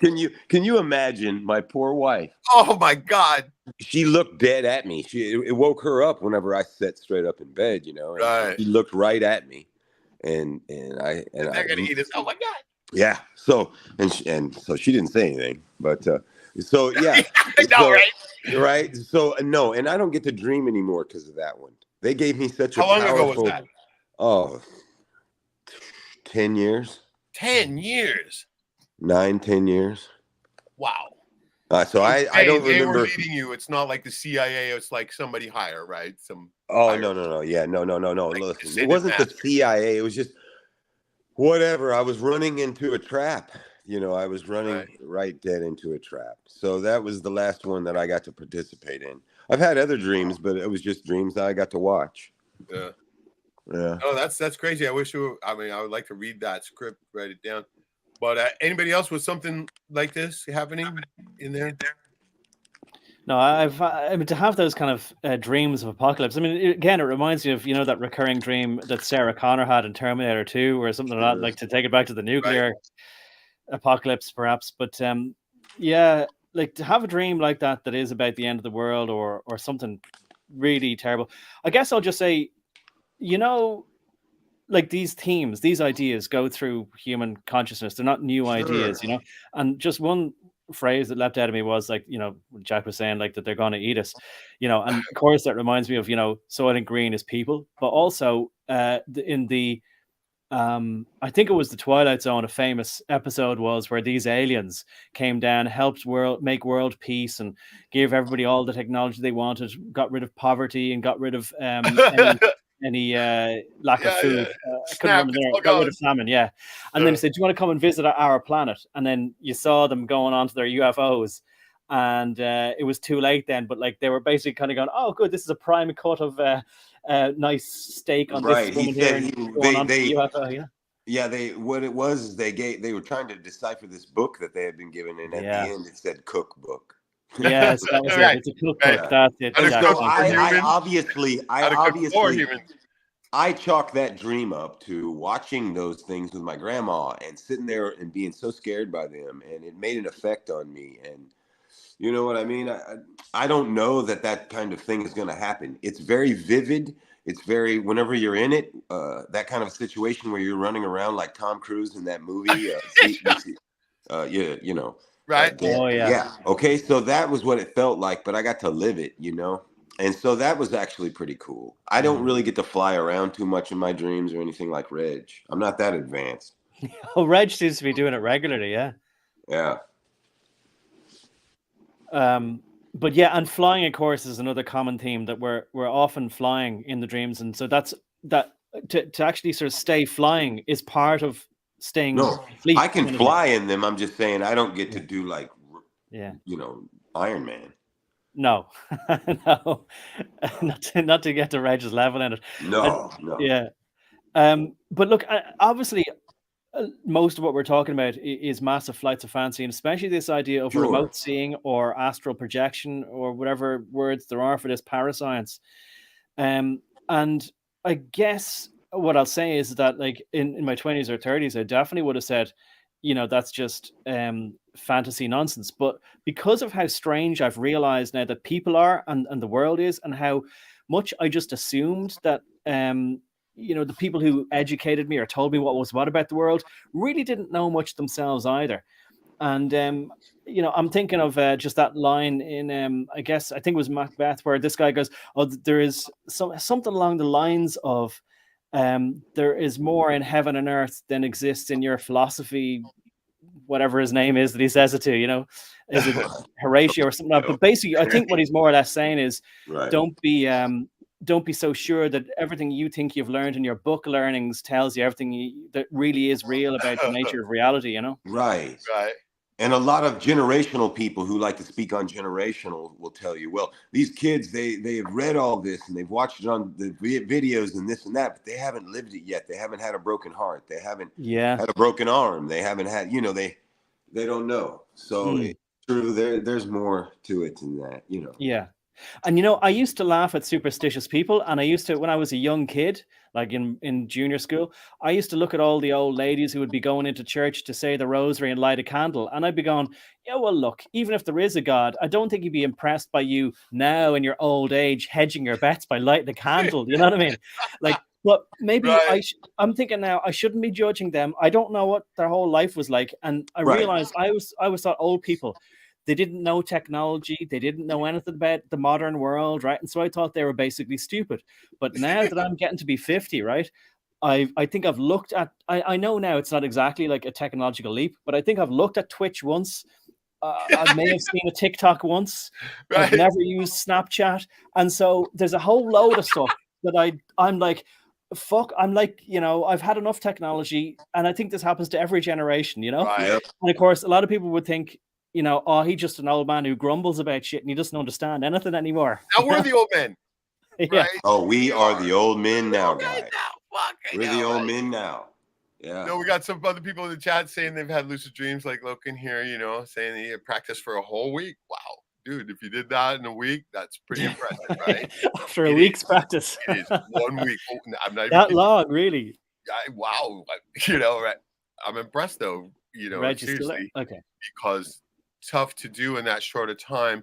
Train says, when you guys lucid dream, do you simply take control of that dream, you play it, direct it, or have any complete rewritten, changed it, like stepping from one to another? Redirecting it. I'll say for my first one, I didn't even try for it, right? It was literally forced into a lucid dream from the circumstances of the dream. It was the weirdest thing, right? All my lucid dreams have been that way. Mine was I was on a little boat. The wave hit and it was falling over the side. And the first thing I thought was, I do not want to hit that water. And as soon as I thought that, boom, I was immediately 5 to 10,000 feet above that spot that I was at, just immediately like that. I mean, I actually felt the ascent too, right? It was like, whoa. And freaking, usually I'm afraid of heights and shit, but I was like not afraid or anything in that moment. No. Whenever like, I was saying, when I was right running around and there was shit going past my head, it felt as real as fuck. I mean, like that I really was there. Oh, I it's mean, way more real than reality. Way more. Look, I was so hyper aware of where I was too. You know, I don't know how to explain to people. It was so vivid, man. But whenever the shit was happening, and it was like the most craziest shit I've ever seen in my life, and like no movie could ever even come close. Not even come close. It's and more so, real you know, than reality. and that was the last one. I've had them since, but nothing where I got to control every aspect of it. You know, director's mode, God mode on that. But I still felt like no matter where it was inside their construct. You know what I mean? Like I was still being led through a place they built. Astral plane is the astral plane. It's not okay. So yeah, and that's what got to me. I was thinking to myself within the dream, man, I wish I could control all of this. Why did you just throw me in this? I was asking, but they didn't have any fucking answers. Most of the time, a lucid dream is just people becoming aware of it, right? And nobody ever thinks about going to the mystery school or controlling every aspect or anything like that, right? They just kind of go. No, I was aware that I was awake inside that motherfucker, though. I right, really I'm was. talking about most people. I'm not talking about current company or anything like that. But going along back to the question about it, it's kind of you build up to being able to control it, right? And so, okay, just in case anybody's wondering, now if I ever do go lucid in a dream, which happens very occasionally, rarely still, immediately, as soon as I realize I'm dreaming, boom, the entire set changes within a matter of nanoseconds, right? Everything goes from vivid Technicolor 3D, like Jack's talking about, it's so vivid, right? It just turns immediately black and white to gray, and everything crumbles into a fine little dust, right? Right before I wake up. And it's like, in other words, as soon as freaking they realize I'm lucid, boom, game's over, right? Drop the whole set, everything, time to wake up, boom. And that's what happens to me every time I go. We keep saying they, but there is something above that. There really is something. I call them the vanishing masters, right? Yeah, you know, whatever they are, it's God, I guess. I don't know. It's something. I tell you, with that shrug of the shoulders, I'm gonna say goodbye. It's been good. We'll do it again soon. Hopefully.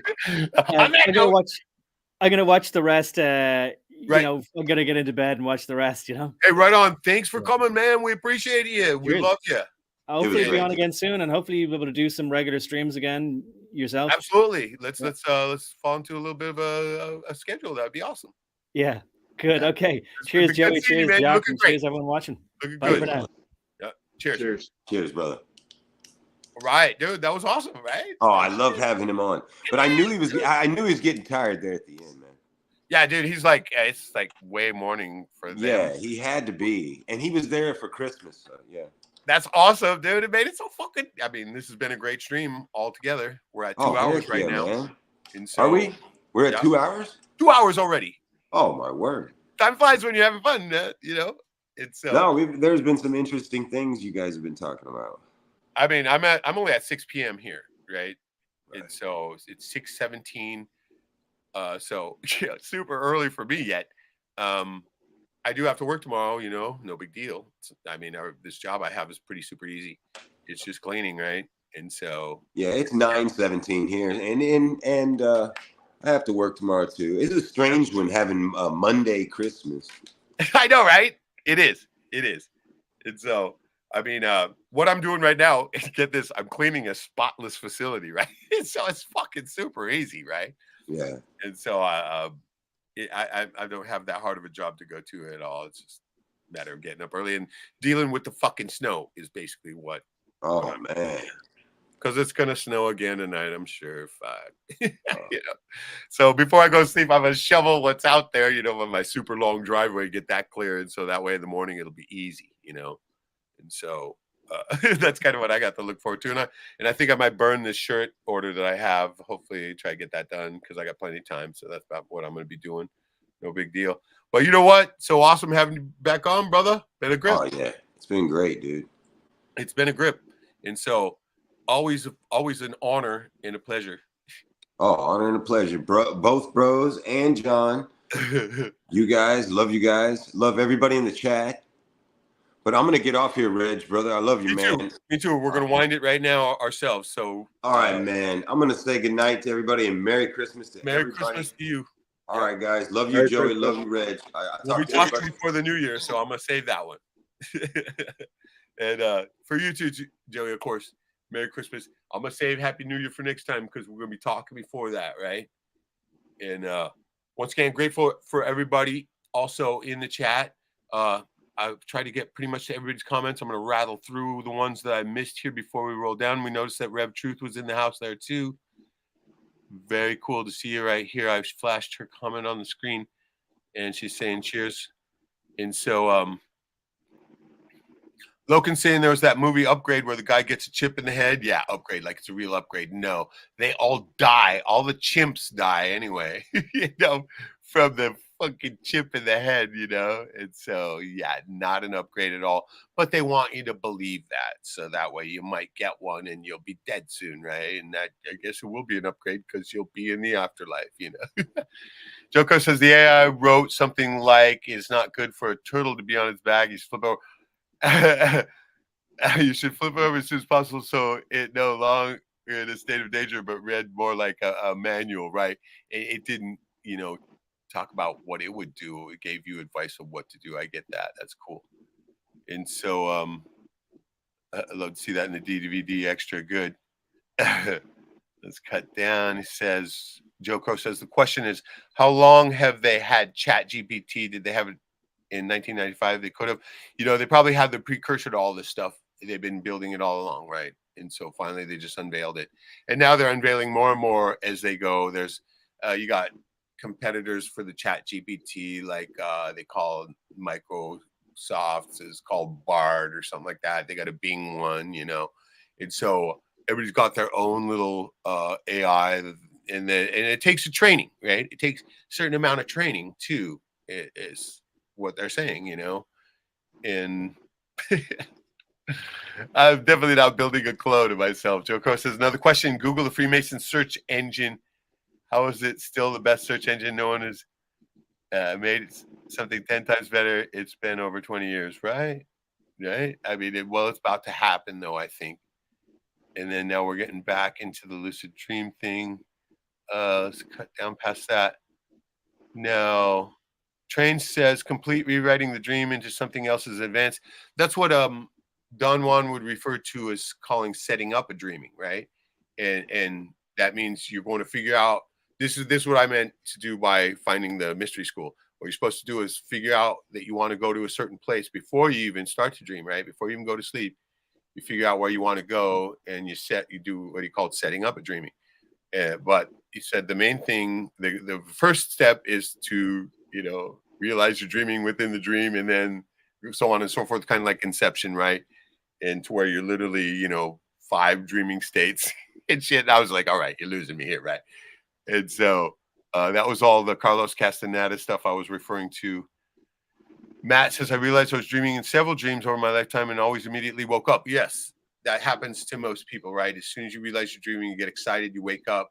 And I think that's a good, easy way for them to push you off the astral plane too, right? They don't want anybody who's too informed to get on that level, is the way I kind of see it, you know. And I kind of still look at the first one that I call it being forced into a lucid dream. I didn't know anything about it back then, right? And as a matter of fact, after this dream, I literally looked into it and started to figure out what it was and stuff, and realized there was a Carlos Castaneda book on it. Bought that book, blah blah blah. Anyway, yeah, it's weird. I don't know if they really didn't want me on the astral plane, then they wouldn't have forced me into that first dream to begin with. Are there 2 factions? Maybe the good faction, oh, we got to get this guy to lucid dream once. The other bad faction, no, push him off, right? I don't know. Perhaps that's what's going on, because I always look at it as the dark against the light, right? And that's always the narrative that we all have, right? Even if whether it's real or it's the fake narrative, it's always good versus evil, right? Loken says, trains, I try not to just go along for the ride and only make small changes. That's good advice too. Because if you want to stop from having to wake up to Carlos Castaneda said, you know, you could spin in a circle that would take your mind off that, you know, so you don't get too excited to wake up. Spin around the circle and spot. It's also being conscious, right? And it helps to ground you into the dream for at least a little bit longer. They say that works. I've tried it. You know, anybody could try that though. The main thing to getting to that level 2, right, is keeping a dream journal. I also believe that your body will see you keeping this journal, realize that you want to remember your dreams, and then start facilitating that, right? Start making that happen. Okay, he wants to remember the dreams, let's remember it, right? That kind of thing.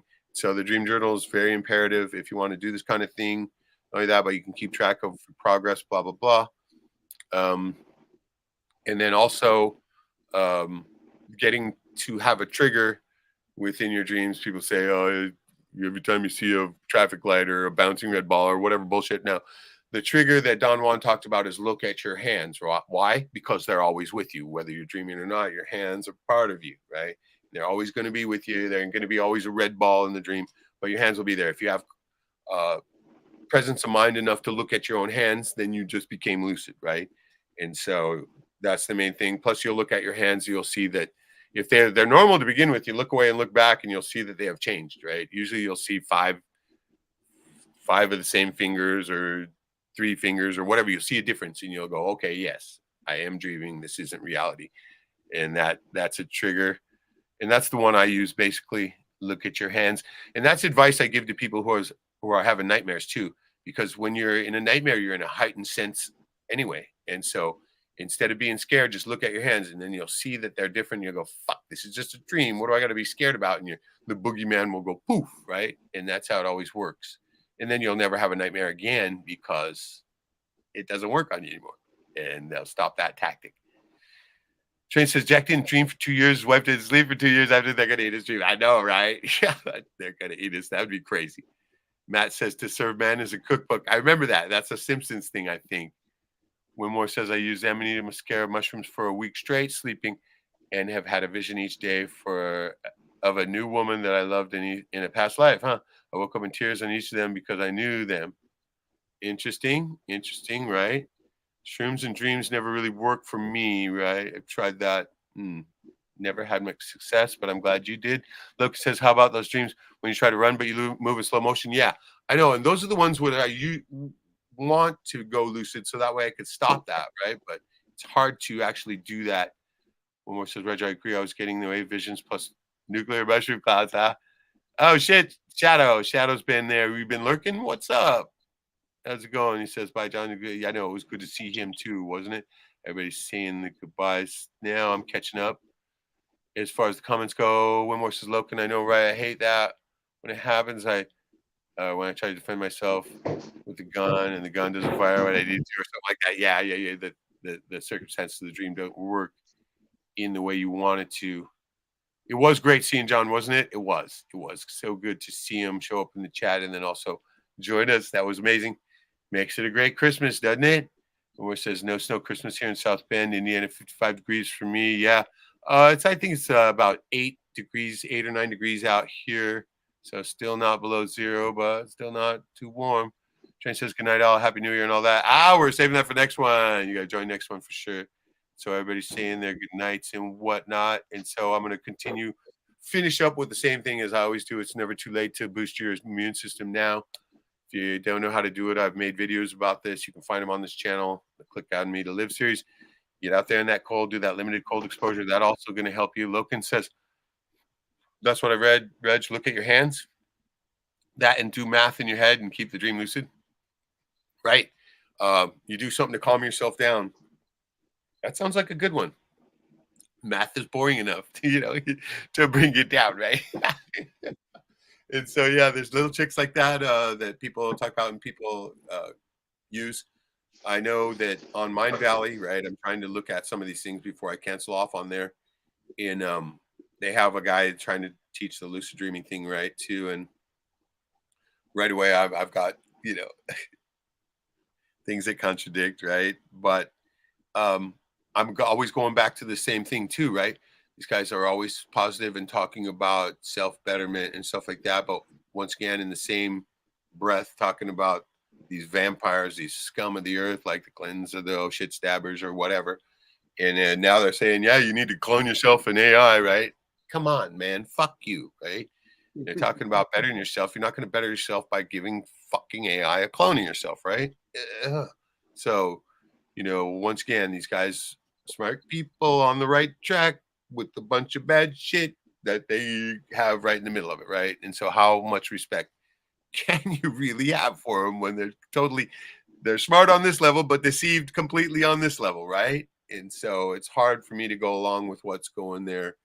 And so, yeah, I'm going to pull my subscription out of there here pretty quick after the one thing I want to look at is the Silva method, right? Because that is the only reason why I really signed up for it to begin with, not for all the other bullshit, right? So I'm going to probably get through that before I cancel anyway. And so I can at least ingest that into my blackboard, my whiteboard, the whiteboard in my mind, right? And so, but there's one thing that I do want to do before then too, is I want to make a little spoof video about how excited they are, right? I'm so excited. You came in just excited and fuck, right? Make a spoof on that at least, or something of that type, to try to just actually show them, illustrate to them, this is the thing you're doing wrong. And not only that, but their videos are so boring in other ways because it's just like, it's almost like this, right? We get a static shot, same thing, same background, right? And the only people you're going to keep with you are the people who are already into it, right? You're not going to get anybody new because they're going to look at that and go, oh, this guy's boring, right? And that's the same way that's with all their videos too, right? They're going to edit something in there, And so, anyway, that being said, it's been great. Had a good time. Look forward to seeing you guys again. I don't know exactly what schedule we're going to have coming up. I still got to figure out my work schedule so I can figure out what days we're going to be going live on. It might end up being, something like Tuesday, though, Monday or Tuesday, or if eventually I get busy, it'll be a weekend because I know I won't be working on those unless, of course, get another side job. But once again, boost your immune system now. Get the things you're going to need now, have some fun now. Remember, these are the last of the good old days. We're still in the slow cooker. Have some fun. Give somebody a hug. They're going to need it. Okay? I mean, I'm the one guy who needs a hug more than anybody. I haven't had one in fucking ever. But hey, it's all good. I take this as a huge hug from everybody. And, if you don't quite know exactly how to boost the immune system, like I said, I made a series of videos about it. Please check them out. If you haven't checked them out all the way, get a look at them because someday they're going to be gone. And make a couple notes if you want to. That's what I hate about seeing a video that I think is awesome. I just put it on the save list and then you go back and it's deleted. And you're like, fuck, you should have taken some notes, right? And so, and not only that, but a little bit of limited cold exposure will help you if you can't, afford to buy all this stuff or don't want to. And then you can at least say thank you to your water, and that'll give you the intention. As a matter of fact, the latest Greg Reese report is all about water and the intention. Yeah, he's catching up. He always does. And so, shit, that might be something to go out on, right? Maybe we'll do that. How about that, Joey? Let's go out on the latest Reese report. I'm going to pull that shit up. And I don't think it's going to give us a strike because, it's all about this, what they'll call term as hocus pocus, right? Oh, shit, he's got a new one. The Mysterious Human Heart. Interesting, but we'll go to the water one because that's what I was talking about. And we'll see if we got time enough for the other one. Oh, shit, we're going to keep praying for the broadcast and our reporters and the crew, and shop at InfoWarsStore.com, where for Christmas, we have the biggest sales of the year, double Patriot points, store-wide free shipping, up to 60% off on products like Brain Force Plus. Okay, that was Alex. Oh, god damn, it's so loud. I got to turn it down. Sorry, guys. Let me do it here. No, I got my freaking one speaker hooked up with the bass on it, right? So it's probably fucking real thumpy. And it doesn't seem I can turn this fucking volume down on the website. So I'm going to turn it down manually here. and we'll pull it onto the screen. And I want to get everybody's take on this here. Anybody who's still left in the room, and because it's interesting stuff. It's all about the Japanese researcher Emoto, right? And so the miraculous nature of water is what it's called. So here we go.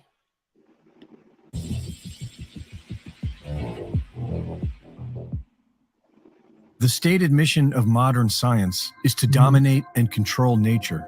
It was born of the philosophies of Francis Bacon, who suggested we could learn to command nature in action, and of René Descartes, who wrote that mankind could become the masters and possessors of nature. This was science flipped on its head, because the previous scientific philosophy saw nature as a perfect creation of God, to be observed and understood. Take, for instance, water. Without water, we would not exist. And so the true value is in understanding the nature of water so that we can flow with it, not control it. For over 20 years, Japanese scientist Dr. Masaru Emoto studied the groundbreaking science of how the molecular structure in water transforms when exposed to human words, thoughts, and sounds.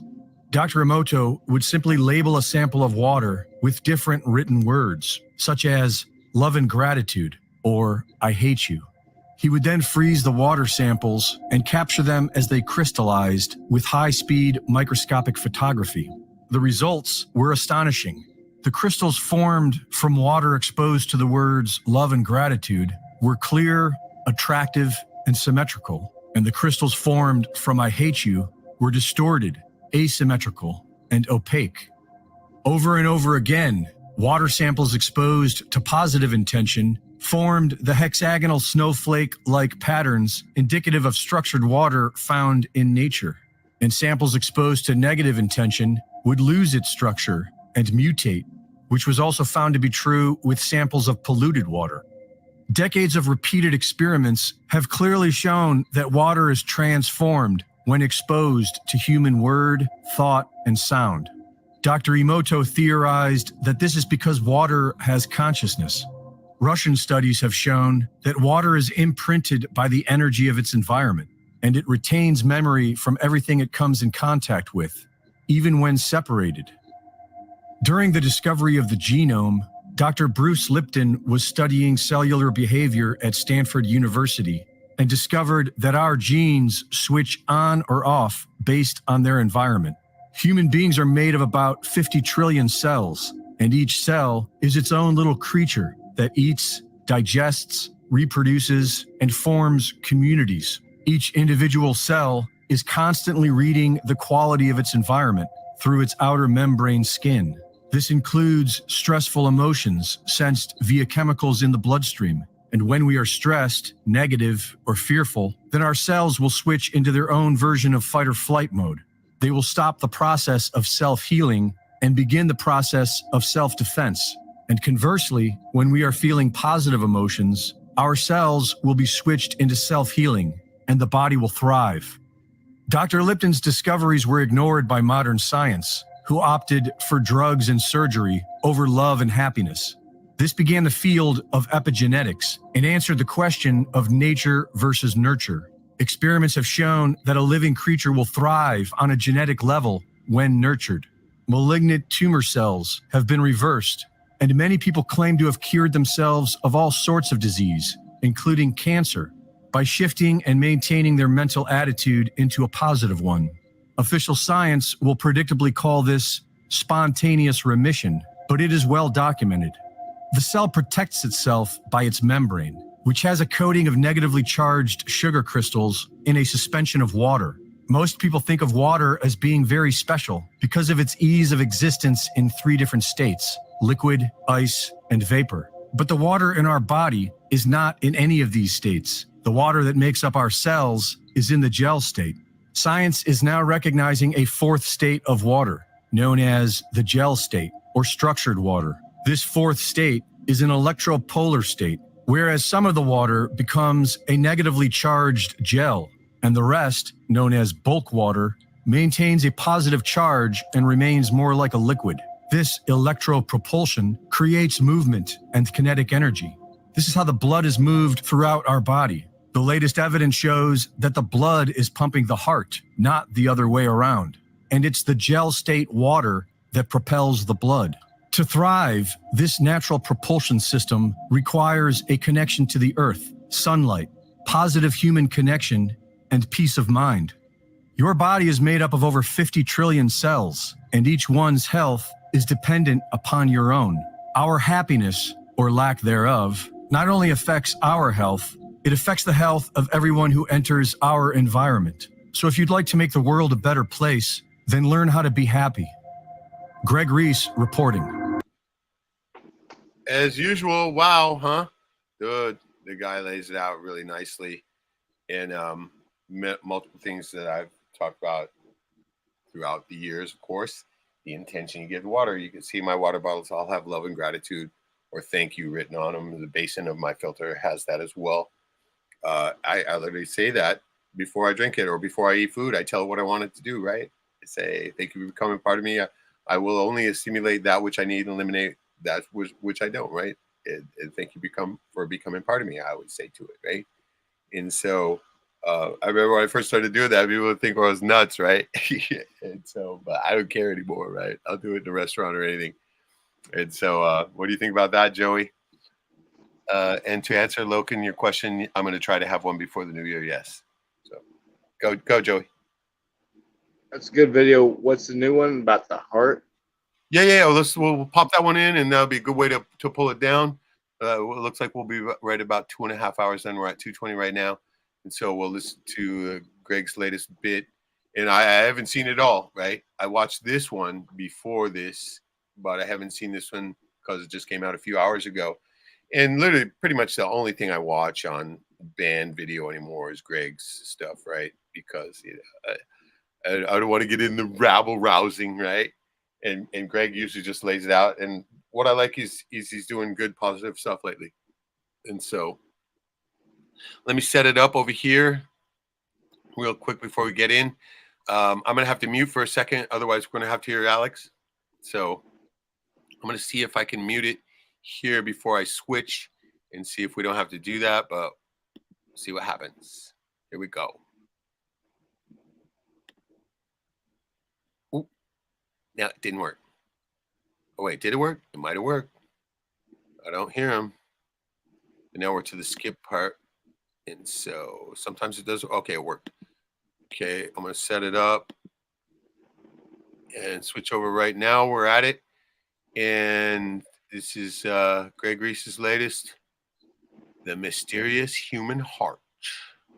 And here we go. Oh, shit.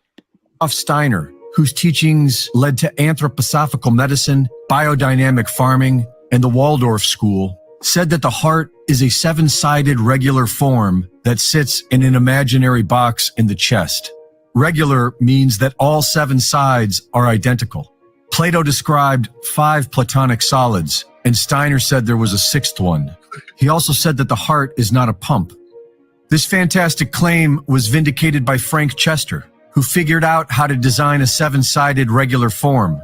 This 6th platonic solid is now called the chestahedron, and it fits perfectly inside a cube at an angle of 36 degrees off-center to the left, the exact same angle that the heart sits in the chest. When submerged in water and spun, 2 counter-rotating vortices are formed. Recent scientific studies have shown that these 2 vortices facilitate the closing of the valves, and when the vortices don't form properly, blood clots will appear. The man who unfolded 1,000 hearts, Paco Torrent Guasp, discovered that the heart is a single muscular band, folded over itself in a spiraling pattern. The heart itself is a vortex of tissue. It is not a pump, it is a vortex machine. For centuries, it was believed that matter can only exist in 3 states, such as water, which can exist as liquid, ice, and vapor. Human cells are 70% water, but most of this water is not in any of these 3 states. We have recently learned that with water, there is a 4th state. This 4th state is called the plasma state, gel phase, exclusion zone, or structured water. And this is what pushes your blood through the entire cardiovascular system.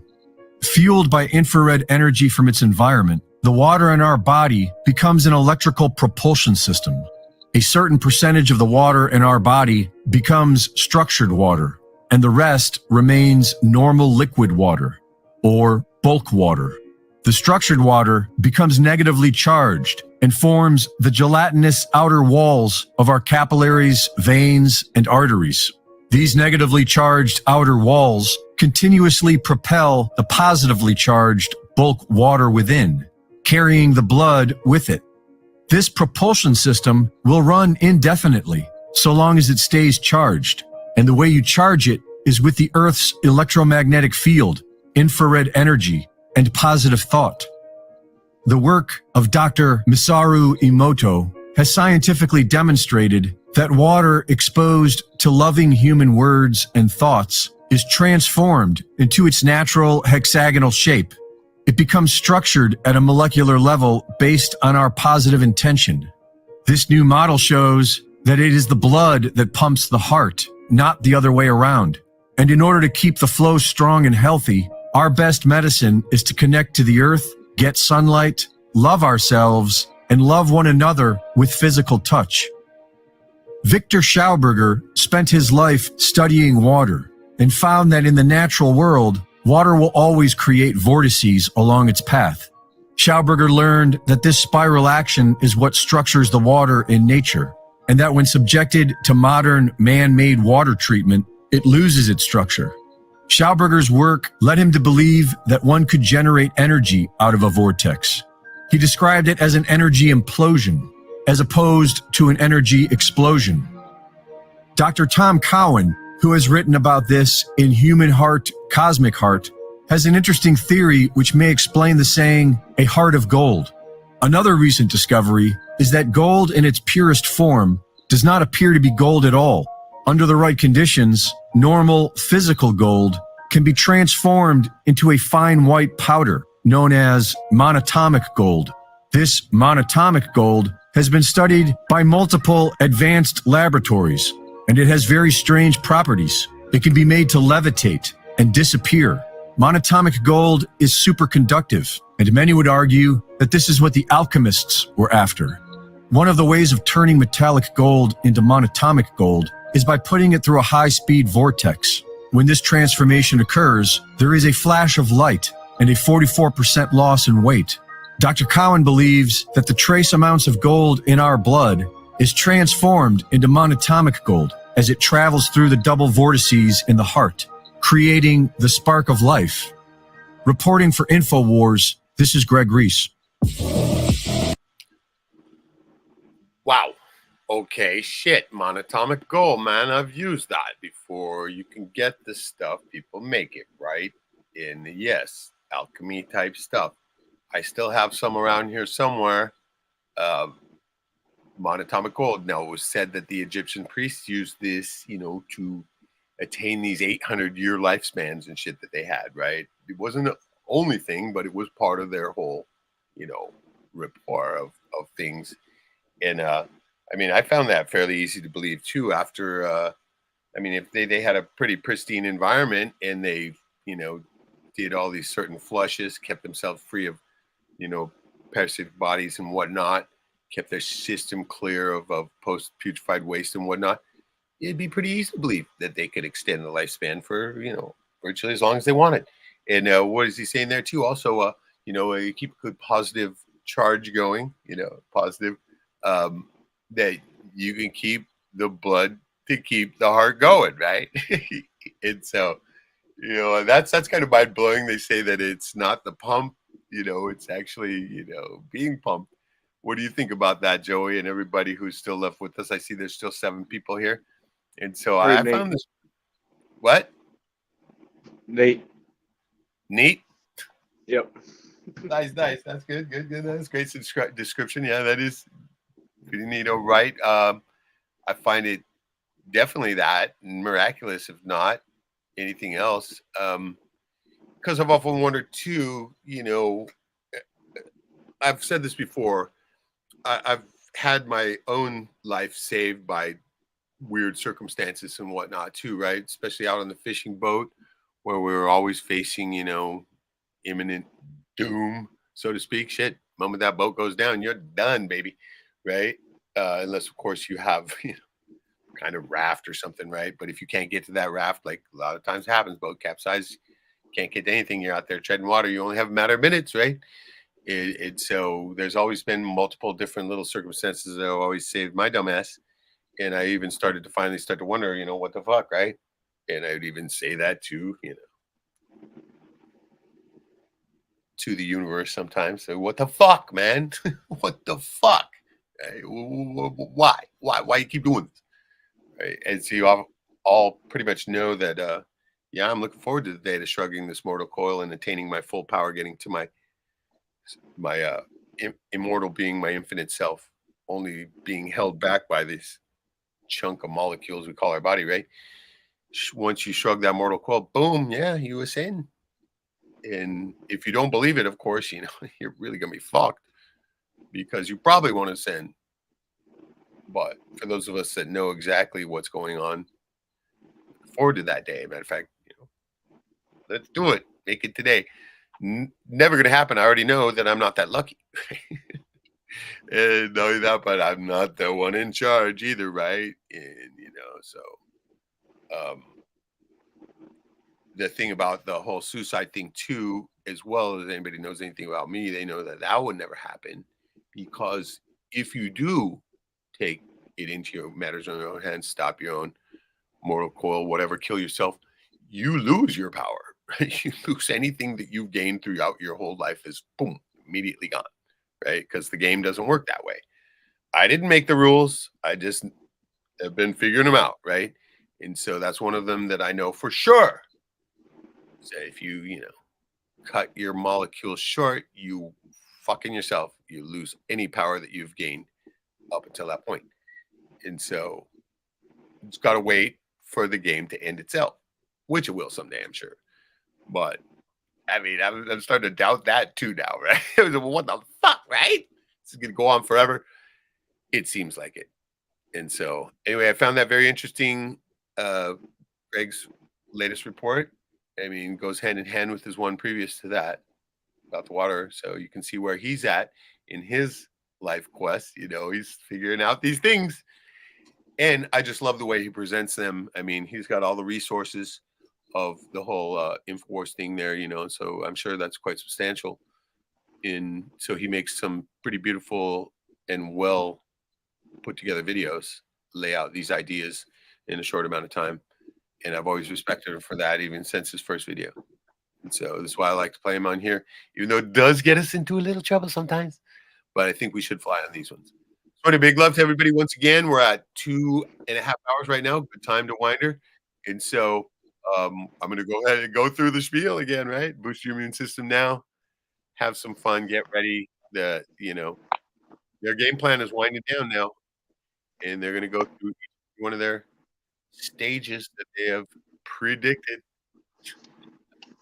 because they know what they had planned, so to speak. And so thanks again for joining Joey and everybody, for Jack, for John, for everybody, and everybody in the chat.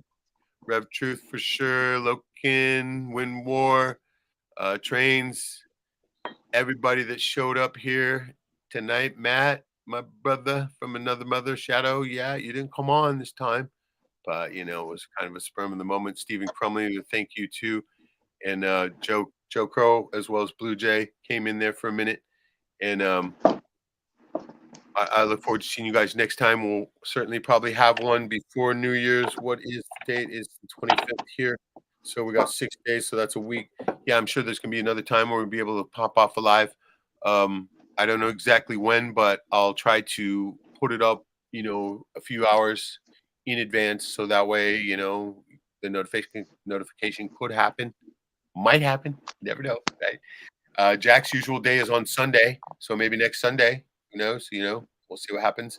At least I think maybe he's planning on going live, so we'll have that. If he goes on Sunday, then it'll probably be a Monday or something. Who knows?